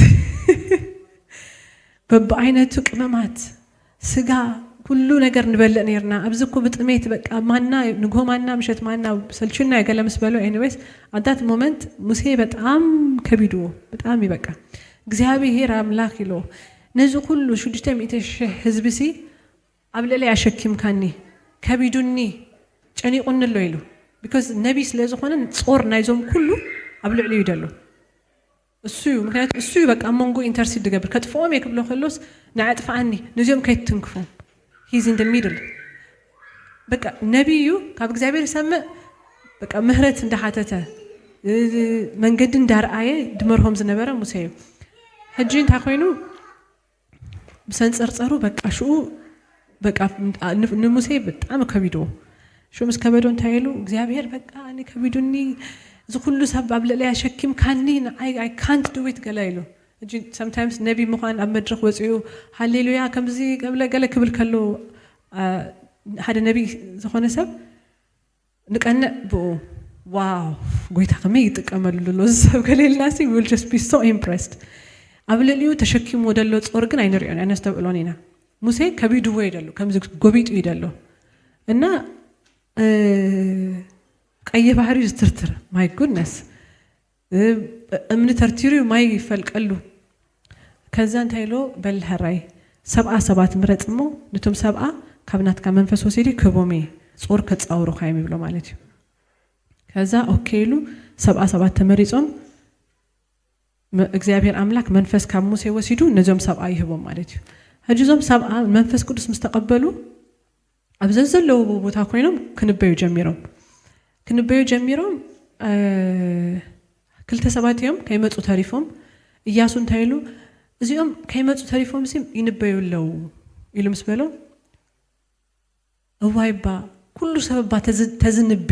ኢሉ ሙሴ ማለት ከመይ ኩሎም ተዝንብዩ አኔ ከመይ ምትሐጎስኩ ኩሉ ሰብ ነቢ ተዝኸውን እና ምሻሎ እቲ ኢያሱ ግን ከመይ ቀኒኡ ላይክ ባ እዚኦም ኣብዚ ዘይነበሩ ሲ ከመይ ገይሮም ሙሴ ከመይ ከቢድዎ ከም ዘሎ 77 አይኮኑን ሸዋት ሰባት ተዝንበዩ ነቲ ጾሩ ተዘሳኽሞ ነቲ ክብደት ተዘፍኩሱሉ ይደሊ ምክንያቱም ይመጹ ምስጓ እዚ ጎረቤቴ ከምዚ ገይሩ በድልንሎ ከምዚ ኮይና ኣለና እሺ ጽንቱ ንእግዚአብሔር ካሕቶሞ እንታይ ከም ድብል ከነግረኩም ይኸይድ ይጽሊ እግዚአብሔር እንታይ ይገብር ከምዚ በሎም አረ ከምዚ ግበሩ ከምዚ ዝግበር ገለይሉ ዝኩሉ ናይ ሕግ መጽሐፍ እኮ ብኸሙ ተጻሒፉ ዝኩሉ ሕግታት 600 ገለን ሕግታት በዚ መስመር ኪዱ ይመጽ ሓደ ከምዚ ሽግር ይዙ ይመጽ እግዚአብሔር ካሕተት ይሉ ይነግሮ ይጽሐፍ እና ሙሴ ጾር ከቢዶ ወላ ሓሙኡ ምስ መጽ ኸማን እንታይ ኸትገብር ዘለኻ ኢሉ እሱ ኸማን አስተውኢሉ እንታይ ትገብር ኣለኻ እዚ ኩሉ ጾርሲ በመዲብካ ክስታይ ትገብር ሕጂ ኣብ አዲስ ታይም ከምዚ 10 ናይ ከምዚ ቦጦሎኒ መራሒ ከምዚ ከምሻሎ በግሩፕ ካብኡ ድመጽዩ ንእሽተ ን10 ሰብ ሓደ መራሒ ትገብረሎም ን100 ሰብ ጠርኒፉ ድሕዝ ድማ ሓደ ንሽሕ ድማ ዝህብ ቦጦሎኒ ወይ ገለ እንዳበልካስ ዲቫይድ ጌርካ ትሕዞ ማለት እዩ አዳ ታይም ሽኡ ሙሴ ነዚ መንፈሱ እግዚአብሔር አልኢሉ ነቶም 70 ምስ ገበረሎም አብሪዮም ማለት እዩ ላይክ ጾርሲ አፍኩሶም እግዚአብሔር ካ በቃ እንካበልፍ ኮሰ ከዛ በኋላ ነዚኦም ሰባት ግን ስቅበሎም አኔ ብስጋ ከብልኦሜ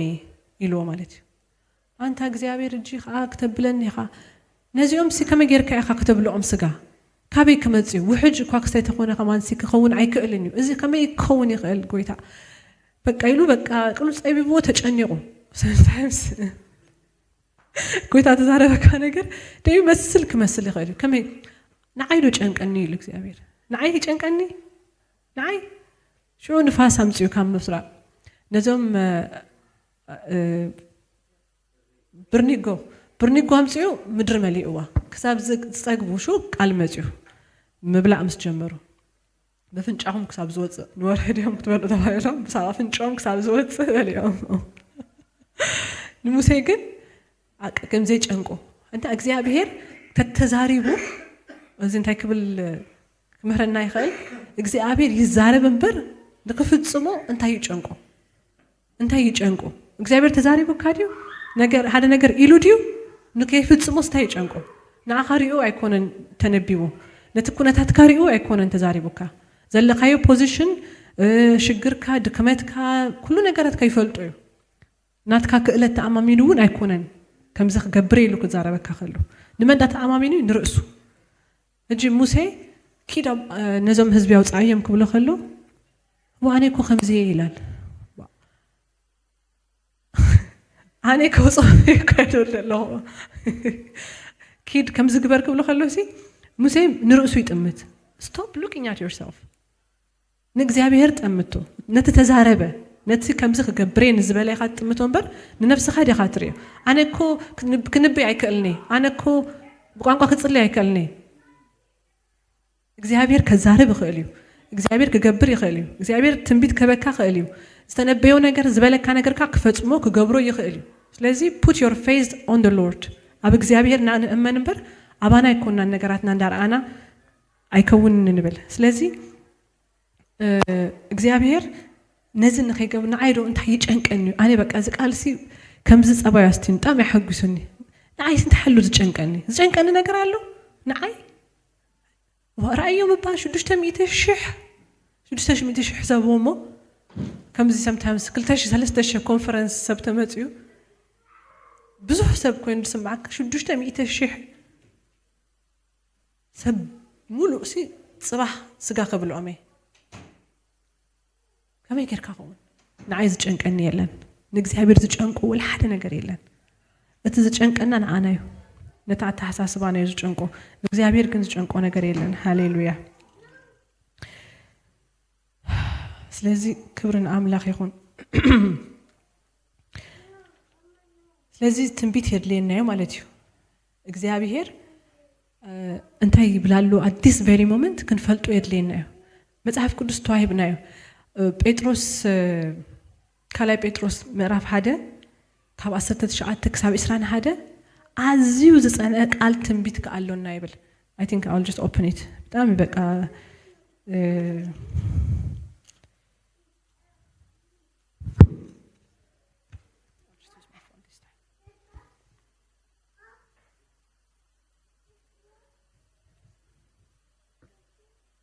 ካላይ ጴጥሮስ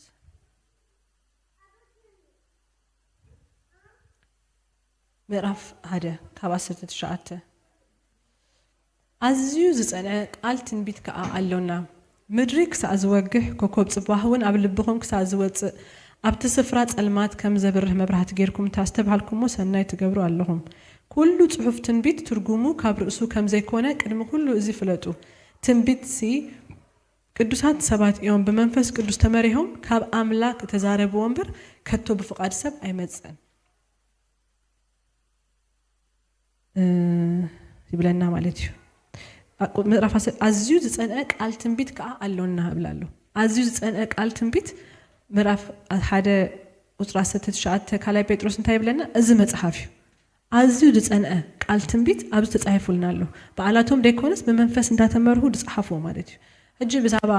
ኤንድ ታይም ፕሮፌሲ ራእዩ ወሬ ክትሰምዑ ይኹም ከምዚ ክኸውን እዩ መንቀጥቃጥ መሬት ክኸውን እዩ ከምዚ ክኸውን እዩ እንዳበለክ ነገርና ከሎ እንታይ እዩ እዚ ትንቢት ኣብ ኣየራት ኦሬዲ ወጽዩ ኣሎ ንና እነዚህ ነገራት እንዳርአና እንታይ ንኸውን ኣለና መንገድና ነስተኻክል ክንርኢ ከለና ሲ ናይ እግዚአብሔር ነገር ይፍጸማሉ ኣብ እስራኤል ከምዚ ክኸውን ራእዩ መወዳእታ ሰዓት ኣኺሉ ማለት እዩ ምሻሉ ነፍስናስ እንዳጠንቀቅናያ እንዳስተኻክልናያ ንኸይድ ቃል አምላክ በሙሉኡ ንነፍስና ይሓንጸና ያስተኻክለና ይቀርጸና ይጠርበና ይብለና at the same time sometimes እግዚአብሔር አይገድፈካኒ እሽሹ ናይብለካኒ አይትፍራህ ድብል ከሰረበ ከለ 365 አይትፍራህ መጽሐፍ ቅዱስ አለ ይባል ምሽ هذا ጊዜ አይትፍራህ እንዳበለ ከሎ هذا ሰብ ግን ይፈርህ ፍርሂ ሙጻይ አብዮ አይትፍራህ እኮ አይደብል ደሎ ቃል አምላክ ቻፕተር ከም ዝራአዮ ወላ በነፍስና sometimes ድኾነ ሞመንት ተምጽና ማለት ሹ እንታይ ንኸውን እቲ ቃል ተዛሪቡ ከሎ ግን ንነፍስና ንክንወስዶ ይከብደና ሹ ሓደ ነቢ መጽዩ አሚ ኣብ መንገድ ክትከደ ከለኺ ከምዚ አክሲደንት ከጋጥመክ ኢሉ እግዚአብሔር ከምዚ ገይሩ መንጥሉክ ሹ ከምዚ ክትኮነ ከለኺ ከምዚ ነይሩ እግዚአብሔር አይትፍርህ ይብለከሎ አሜን አሁን 36 ኣብ መጽሐፍ ተቀሚጡ ዝነበረ ደተሰቆረካ ሓደ ነቢ መጽኡ ከነገረካ ከሎ እንታይ ትኾን እግዚአብሔር ለካስ ይርኤን ኣሎ ነት ሲቹዌሽን ለካስ ባዕሉ ከሐልፎስ ወዲኡ ኣሎ ለካ ማለት ይልካስ እቲ እምነትካስ ታይኾን ቢልድ ይኸውን በቃ እግዚአብሔር ምሳያሉ ነጊሩካ እኮ አይደለም መጽሐፍ ቅዱስ አይትፍራህ ኣለኩም ሳኻ ድብልሲ he has told us ብዙ ሲቹዌሽን ከነባዝ ሆነ ኸሌና ነጊሩና ተረዲኡና ተጻሒፉ ኩሉ ዘሎ sometimes ግን አባና ከበጽሕ ከሎ ከመይ ገይሩ ኸውን አነ ደአሙ ሰርከምስታንስና ነምጽገለ ስለዚህ ትንቢት ተልዩ ግን ዝንብስ ሀብ ተልዩ አማኸልና ተልዩ ግን እግዚአብሔር እንታይ ይበካ ስፔሲፊክ ድሆነ ቃሉ ይምጻልካ ንሳሙኤል ኣብ ሴሎ በቃሉ ይዛረቦ ነይሩ ምሽ ብለና ሳሙኤል በቃሉ ይዛረቦ ነይሩ በተቃል አምላክ አምጽዩ ይዛረቦ ነይሩ እና እግዚአብሔር አምላክ ነተቃሉ ከአንዳምጸ ነተሰብ ሪቫይቭ ከገብሮ ይመጽ ማለት እዩ ስለዚህ እንታይ ይድለናሉ ነቲ ፍሬሽ ድሆነ እግዚአብሔር ቃል ኩሉ ፍሬሹ ግን ከምዝ በትንቢት ገይሩ ከዛረበካ ከሎ እንታይ ገብረካ ይሓንጸካ ከምዚ አይትግበር ጎይታ ከምዚ ይርኤን ኣሎ ብዛዕባኻ ወይ ከምዚ ትገብሪዮ ደለኺ ትክክል አይኮነን ወይ እግዚአብሔር ናብ ከምዚ ኮስተክ ደሊሉ አንቺ እስኽን በዚ ተሰርሐለኺ እዚ ይኮነና እግዚአብሔር ሐሳብ በዚዩ እጅ ምሽ አለው ኤልሳ ቆሎ ትበሃል እግዚአብሔር ቆሎ ሽጪ ይልዋ ሕጂ ቆሎ ኣብ ኢንተርናሽናል ያቆሎ ትሸይጥ ብጣዕሚ ሚሊዮኔር እያ ቤተክርስትያናት ትሰርሕ ንኣገልገልቲያት ትሕግዝ ብዙሕ ካብ እግዚአብሔር ጥቀመላ እዚ ብምንታይ ብትንቢት እግዚአብሔር ነቲ ዝመደቡን ዝሓሰቡን ስለዝተነገራ ሳኻ ኣብ ህይወታ ተተቀበለቱ ስለዚ ትንቢት ካብ ብቋንቋታት ምዝራብ ትንቢት ይበልጽ ይብለና አዲስ ታይም ንምንታይ ይተልና ትንቢት ባዕልኻ ክትጽልይ ከለኻ ንርእስኻ ይሃንጸካ ምስ ኣምላኽ ኣብ ሰማይ ኮይንካ ትዛረባ ኣለኻ ክቡር ነገር እዩ ከምዚ ድንዓስ ነገር ኣይኮነን بمنفس تزارب علىها بس እግዚአብሔር تزارب علىها ናብ ፍቃዱ ይመርሐካ ኣሎ ግን ብትርጓም ድማ ከወሃበና ብዛዕባ ክንጽት ይዛረበና ኣሎ at the same time ካንተ ይብለና ኣሎ ትንቢት ከኣ እንተዳ ሐልዩ ንጉባኤ ብሙሉ ይጠቅም ማለት እዩ እጂ በቃ እግዚአብሔር ትንቢት ሐበኒ አዛረበኒ ንገረኒ ድምጽኻ ስማዓኒ ብዛዕባ ሐወይ ንገረኒ ብዛዕባ ደቀይ ንገረኒ بزعبا كل نجار أرداني أبرح لي أنت كفتو أزاني كفتو لبونا كفتو كسم أكاد اللي عليه كنبدل اللي عليه دم صحك سم اللي عليه كذا تايو كبرنا خلو شو صح أنا نبي لك نبي كتكون لك تقويتها تديكونس نهوقك تجلجلليو لما حبركك تتحنن تسألو نن حدا مزمور على ويلو حدا تنبيت كهلو حدا تمرت له حدا مقلات على حدا أمنت على شو أنت يا خون كل ما حبر بحدا كوينو أنت تحنت كسب كريستوس ممسع أنت عندك هون يا build عندك هون strong عندك هون يمت زمالتي شو قال تتوسعك أو build عندك هون بق أو تمسيسي كمزي ستيمو يتعرفن بر كوتس أيكلني نتيرو كوتس أيكلني ምክንያቱም በሁሉ ነገር ከምዝ እንዳገበረ እግዚአብሔር ቢልድ ይገብሮሎ ማለት እዩ እና ሐዋርያ ጳውሎስ ኣብዚ ክውድ ከሎን ታይብል ብዛዕባ ተስርዓታት ቃ ምንባይ ወይ ድማ ቋንቋታት ምዝራብ ነቲ ሰብ ትመንፈስ ይግዝኦ ይላል ይግዝኦ ኢነሰንስ ሕጂ ትንቢት መጽኢለ መስኪ ፕሮግራም አቋጥጣው ብሉ አኔ ክንበይ ክብል አይከልኒ ወይ ካ ሀደ እንዳገልገለ በቋንቋታት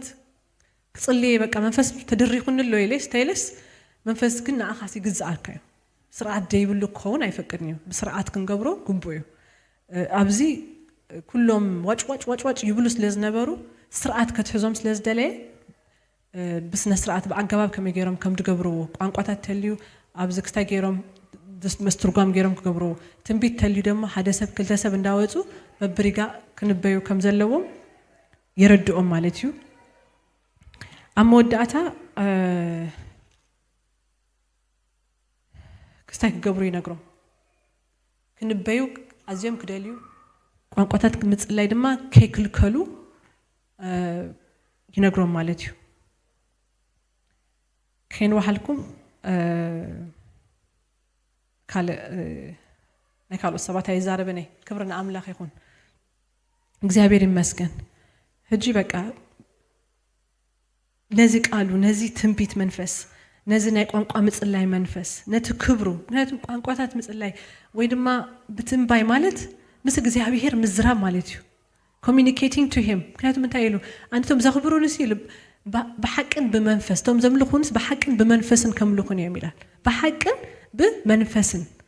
እና we are getting closer ማለት one step closer ምክንያቱም ናይ እግዚአብሔር ነገር አይምርመርን አይወዳአኒ ሐዋርያ ጳውሎስ በቃ ዲፕ ንሰብ ደይፍቀድ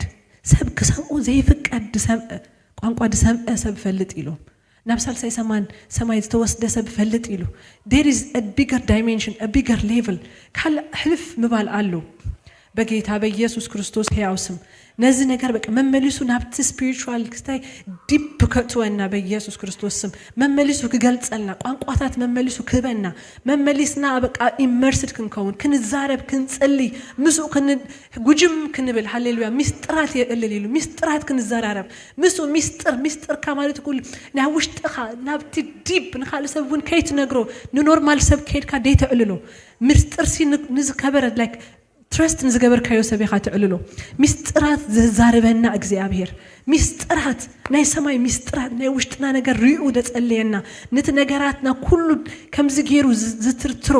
መንፈስ ቅዱስ ሃሌሉያ አጸጋና ናባኻ አቅርበና ናባኻ ድምጽኻ ክንሰምኦ ሃሌሉያ መመሊስና ምሳኻ ክንጠብቅ ጎይታ ድምጽኻ ልቀቀልና በኢየሱስ ክርስቶስ ስም የእዛና መመሊሱ ይከፈት ንትንቢት አፍና ይከፈት እዛና ይከፈት ልቦናና ይከፈት የኢንትና ይከፈት ራእያትካ ንምርአይ ናትካ ነገራት ንምስተዋል እግዚአብሔር አባ በጌታ በኢየሱስ ክርስቶስ ስም የኢንትና ይከፈት የኢንት ልቦናና ይከፈት በኢየሱስ ክርስቶስ ስም ተስፋ ጽዋዓና ክንሪኦ እግዚአብሔር አቦ በኢየሱስ ስም እጅን ልምን አለና ጎይታ ንትንቢት ክትንበዩ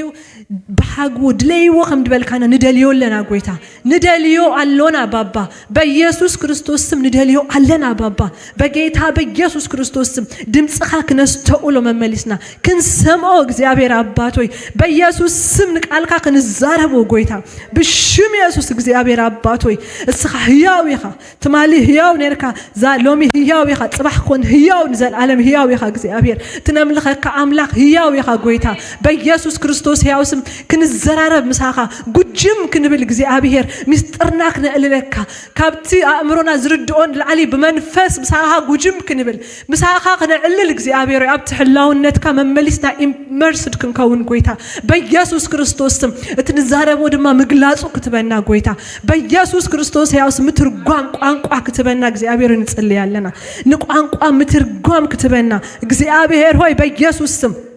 ብሽም ኢየሱስ እግዚአብሔር አቦ መንፈሳዊ ህያባት ኩሉ እግዚአብሔር ሆይ ኩሉ ተደርዲሩ ደሎ እግዚአብሔር ሆይ አብ ጉባኤና ክልቀቅ ብሽም ኢየሱስ እንጽልያለና ክልቀቅ እግዚአብሔር ሆይ በኢየሱስ ስም ጸጋታትና ክልቀቅ አቦ በኢየሱስ ስም ተደፈነ ጸጋታት ይገልበጥ ይከፈት በኢየሱስ ክርስቶስ ስም ይከፈት ሃሌሉያ ኦ ራላቫዲያና ማሴሌሌቬዲያ አብቲ وين نيرو وين أين برامر وين توديهم أمرأة ماي ملؤيلهم ماي مليئهم هوتنا حسبوها ماي كم دخونة تسبوه هوتكم ماي كم دخونة ماي ملؤيلهم شو أنت هجيرهم نا ويني لويتو هاليلويا نا ويني لويتو رابا ديانا ما سير ليفيديا sometimes I wish أنت هيتسقى خم دلوخ ما نفلتنينا but ماي هيزنا نملالس ماي بيسوع كريستوس يا اسم نا ويني كلوت نصلي علينا نا ويني لوت بيسوع كريستوس اسم نا ويني هاليلويا شبارلا ديانا ما سير ليفيديا نتحدش ويني أب حدش تحربتي حرب ويبل بقيتها بيسوع كريستوس يا اسم بشم يسوع أرجيت زبالة كله يبون قص أرجيت أمنت دكامة أمنت بيسوع كريستوس يا اسم يقلبت يبتن in the name of Jesus أرجيت زبالة كله يتعالى in the name of Jesus يتعالى بيسوع اسم እግዚአብሔር አቦ በጌታ በኢየሱስ ክርስቶስ ያው ስም in the name of Jesus እዞም ሰባት ብና ዮሐንስ ጥምቀትና ተጠምቅና ይሎም ብና ዮሐንስ ያሐስቡ አብና ዮሐንስ ኮይኖምሲ ካብት በረከቶም በቃ ተፈላልዩ በጌታ በኢየሱስ ክርስቶስ ያው ስም ኖ እሱ አይኮነን just move forward በኢየሱስ ክርስቶስ ስም አይተከልከል ብሽም ኢየሱስ ከልካሊ መንፈስ ይገልበጥ በጌታ በኢየሱስ ስም old ዝሆነ old አህርብቲ ይገልበጥ the name of Jesus ብሽም ኢየሱስ in the name of Jesus ንናኮ ነምልኮን እግዚአብሔር ጴጥሮስ እንታይሉ እግዚአብሔር መንፈስ ቅዱስ ካብሃቦም ይሉ በቋንቋታት ካብት ጸለዩስ ንሃንም ታይነክልክሎም መንፈስ ቅዱስ አውሪዱ ካብራአና በእንትና ንምንታይና ቀደም ነገር ይዘና ንምንታይና ቀደም አንደርስታንዲንግ ሊሚት ይገብረና በኢየሱስ ስም ንቅድሚት ምግስጋስ ይሁን ንቅድሚት ሙጻ ይሁን ንቅድሚት ምኻድ ይሁን ሃሌሉያ በጌታ በኢየሱስ ክርስቶስ ያው ስም the name of Jesus ራፕራዳኒያና ማሴ አረጊት ዘበለ በኢየሱስ ስም ንድር ቢዮለና አረጊት ይጓፍ በኢየሱስ ስም ሐድሽ አህርብቲ ተዘይ ኮይኑ ግን እቲ ሐድሽ ተመጽስ ለዝቀዶ ጎይታ አይሂበካኒ ከይቅደድ መንፈሱን ተዳፍሲሱልካ እስኻ አረጊት አህርብቲ ተሂስካ ከመገሩ ይህበካኒው ምክንያቱም ተቀደድ ንስኻ ናትና ጽቡቅና ስለዚህ ድንግጸልና አይህበናኒው አህርብትና ተሐዲስናዮ ግን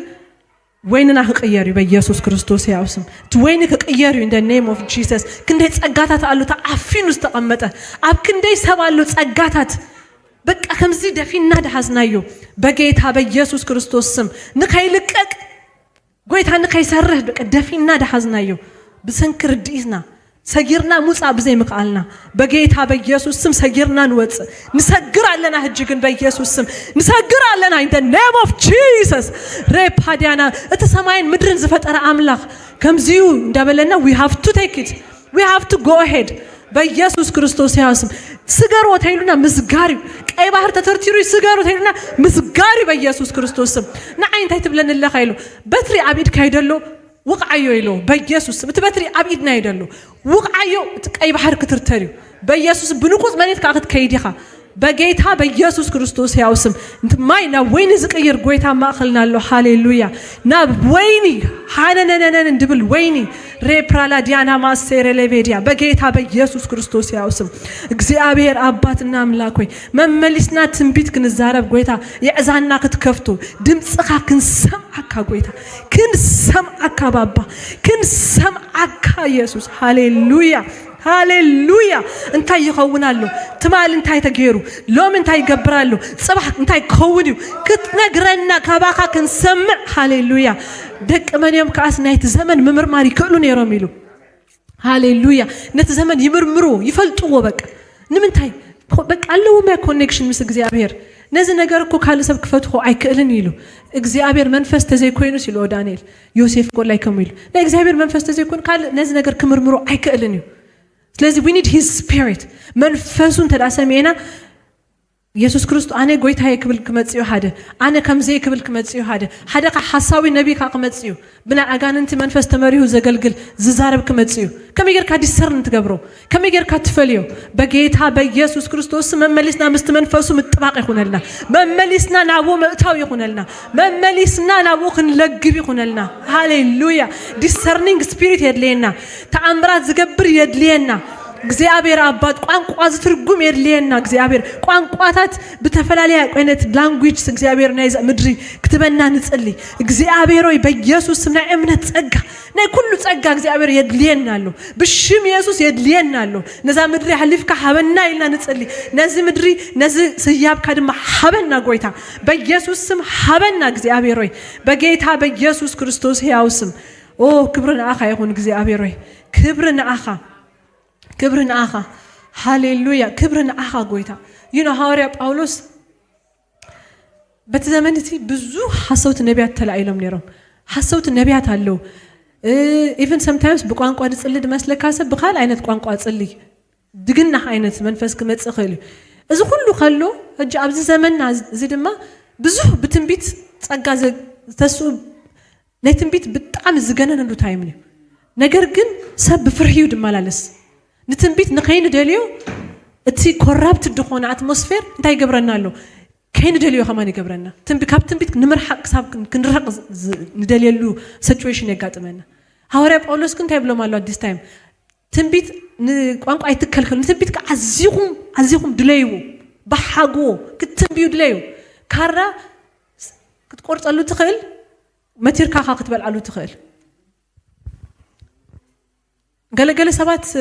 ሰብቀትሎም ሊድካሲ ካራይት ድርብዮን ይኻ እንታይ ዳትገብሮ ነቲ ትክክለኛ መንገድ አምጽሓ ግን ትጥቀመሉ ትንቢት ካቆሙዩ ትንቢት የድሌናዩ ክንበ የድሌናዩ ድምጽ እግዚአብሔር መስማዕ ማለት እኮ ላይቭ ዳይሬክት ለህጂስ እንታይ ይደልያሉ እንታይ ይሐስባሉ እንታይ ክንገብር ይደልየናሉ ብዛዕባ እንታይ አብልቡ እንታይ ያለው ስፔሲፊክ ድኾነ ሬማ ድኾነ ቃሉ ዝበና ናይ ትንቢት መንፈስ ነዚህ ንብህጎን ንደልዮን ንጸምዖን አለና በኢየሱስ ክርስቶስ ሕያው ስም ንደልዮን ንጸምዖን አለና ዲሰርኒንግ ስፒሪት ዘሎም መንፈስ ከተፈስስ ድማ ንጽልይ እግዚአብሔር ሆይ ትንቢት መርምርዎ ይብለና መርምርዎ ግን አይተንአቁ ክንቆ አይተጻፈልና ክንምርምሮ ግን ይገባና ሓደ ሰብ ክንበኸሎ ግን ሓደ ሰብ ካ ዝምርምር መንፈስ ደለውኻ ቆፊሉ ክምርምር አለው ዝምርምር መንፈስ ካ ሐበና እግዚአብሔር አባት ሆይ በኢየሱስ ስም ከምንም ክንጎድል አይንደልኝና እግዚአብሔር አምላክ ብሽም ኢየሱስ ንሁሉ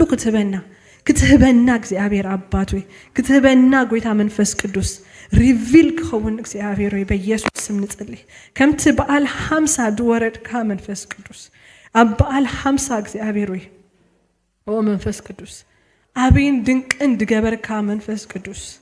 ኦ ራላቫጂያና ማሳክሮሎ ዶዞጆንቶ ሶኮ ፕራሊቫዲያ reign on us holy spirit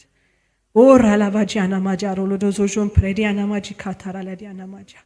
rokachia santa kirala daza jinta krolo do venfes ቅዱስ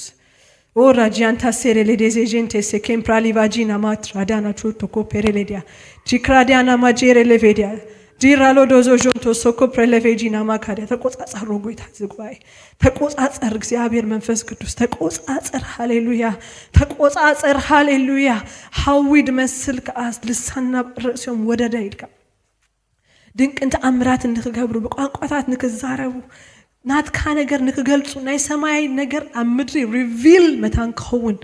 ጎይታ ራጃን ቶሮሎ ዶጆሎ ክብርኻ ይውረድ ሃሌላ ባጂን ታራ ላባዲያ ክብርኻ ማእኸልና አሎ ሃሌሉያ ጂራ ላባጂና ማታራጃን ተሶኮ ፕሬሌቬጃ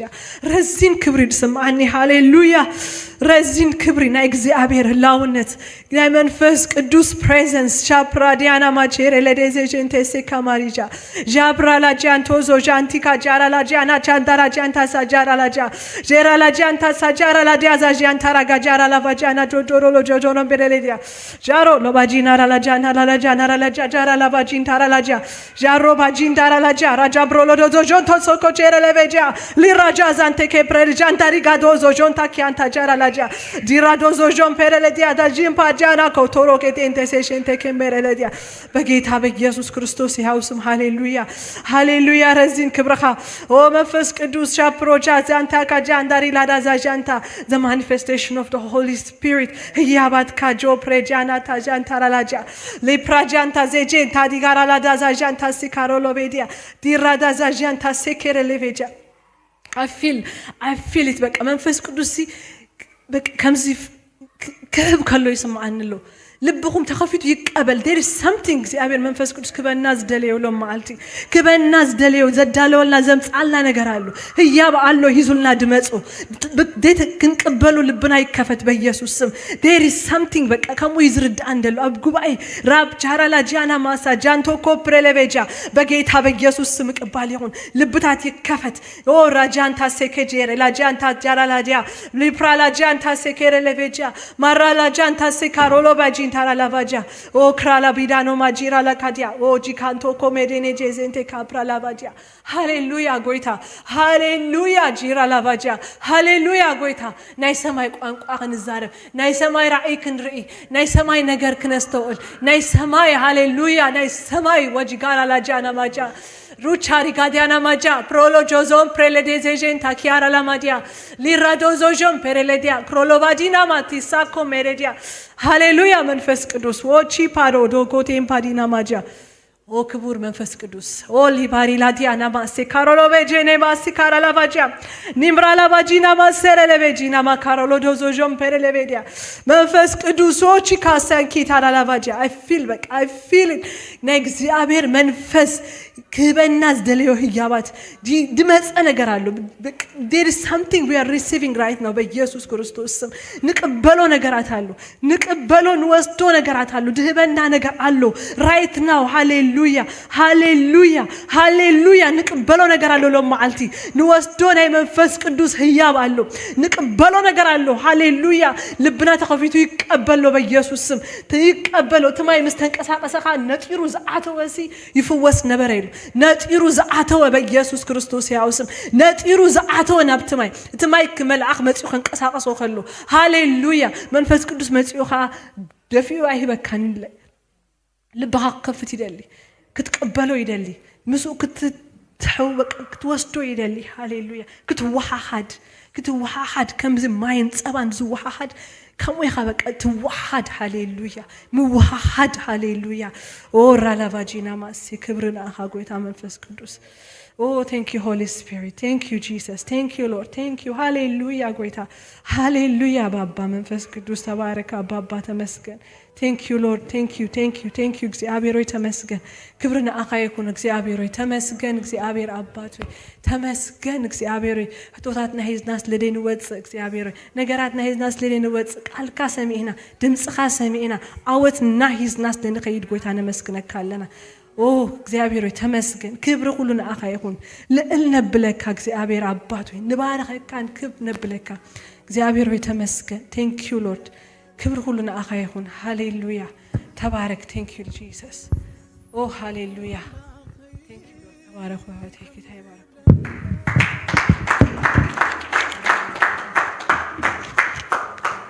ቤራብዚ ይባረክ ንበረኻትኩኒ ዘመንኪ ባረኽ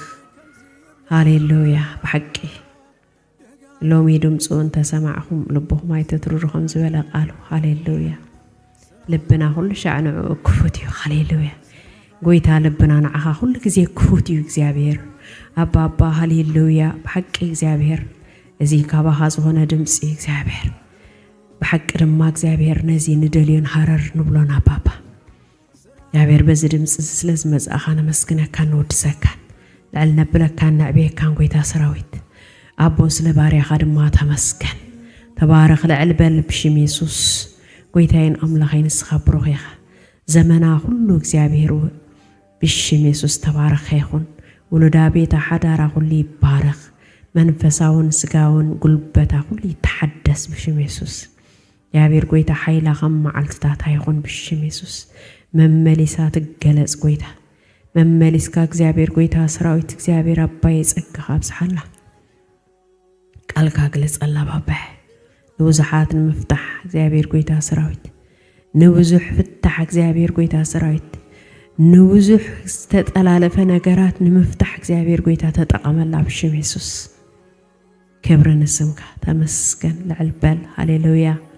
ለዚ ጉባኤ እዚ ተመስገን እዚ ቃል እዚያ ውሽጥና አቲ በሐቂ እግዚአብሔር ዝፈርስ አፍሪሱ ዝህነጽ ሃኒጹ 130 ክፈሪ ብሽም ኢየሱስ ጸለይኩ ጎይታዬን አምላኸይን እግዚአብሔር ቃልካ ሃሌሉያ ካብ ክልተ ዝኣፉ ሰይፍ ይበልሕ እሞንጎ ሓሳብን ምሕላንን አቲኹ አዝፈረትዩ ውሽጥ ዘሊቑ እቶ ጎይታ ትዝደለኻዮ አይዒ አይከልከል አይትከልከል መንፈስ ቅዱስ እግዚአብሔር ንሕና ናትካ ናባጊዕ መጓስ ይኻኒና ባባይ ትዝደለኻዮ ጽቡቕ ኮይና አስተራእይካ እግዚአብሔር እተንዓና ዝሓሰብካዮ ሰናይን ጽቡቕን እሞ እግዚአብሔር ብዘይ ምኽልካል ግበሮ ብዘይ ምኽልካል ፈጽሞ አባ بحقي كاب قلك وهم قد لا يندلن بحقي أرجي تحرب تعيزنا هن ملا نساين ندلن قويتا صغازي تدليو زبالة كله يتعالى بشم يسوس صغازي تدليو زبالة كله تقنطيت يوصع بقيتها بيسوس كله نابسقا زيابير زي سحبنا زبالة كله ناب مدري أبيلوس سحبنا زبالة كله نابتنا قدم نابرا أبيلوس سحبنا زبالة زنون ونا زبالة كله حج مليق يوصع قويتا እግዚአብሔር محداس لماتك محداس عملك ويتحدثنا بشميس نفسنا منفسنا سغانا كل يتحدث بيسوس امرو يتحدث بشميسوس مستو علي كفت بابا اذن تخفيت نيرو غنا خغلكو اي سمعكم عين تخفيت نيرو غنا خغلكو اي راخو من كم زتبهللهم እግዚአብሔር احنا غنا عين تخفيتو نرئي اذن تخفيتو نسمع سلاز غبركانا تمسكن سخاتكم جناي عندكم يريئة زانكم كأسمع سلزكم بصانيهم كم زبل كيام قويتا زين مرأين مسمعنا عنا سلزهب كياسم كي بارخ يا بير thank you لهزب خاطة مسكن سلمن سياد سلهز صانات كل سم كي بارخ سلزم سي بروغرام كل سم كالعريبال قويتا بحجز اللوك زيابير قويتا سراويت بروغرام يخون بحجز الله كل نجارنا دم السخاء እግዚአብሔር ተቆጻጽሮ ካባኻ ወጻኢ ዝኸውን ነገር የልቦን ሞስም ካይባረኽ بحق السخاء فقط كايد كون اجر ስለዚ ይልዓል ስም ካይባረኽ ኩለንተና ናብ ኢትካ ስለዝኾንና ለዕልበል ካብዚ ወፂናና ቤትና hanከይት ከለና ይሁን እግዚአብሔር ጎይታ ሰራዊት ደቀና ዝገብሩ ፕሮግራም ክንርኢ ከለና እግዚአብሔር ጎይታ ሰራዊት ኣብ ኢትካ ኢና ሞተ መስገን ለዕልበል ብሽም ኢየሱስ አሜን أبارك قدسان قويت يسوع عزيز وبرخ يبلكم زمانكم يبارك يرسي تباركي أبارك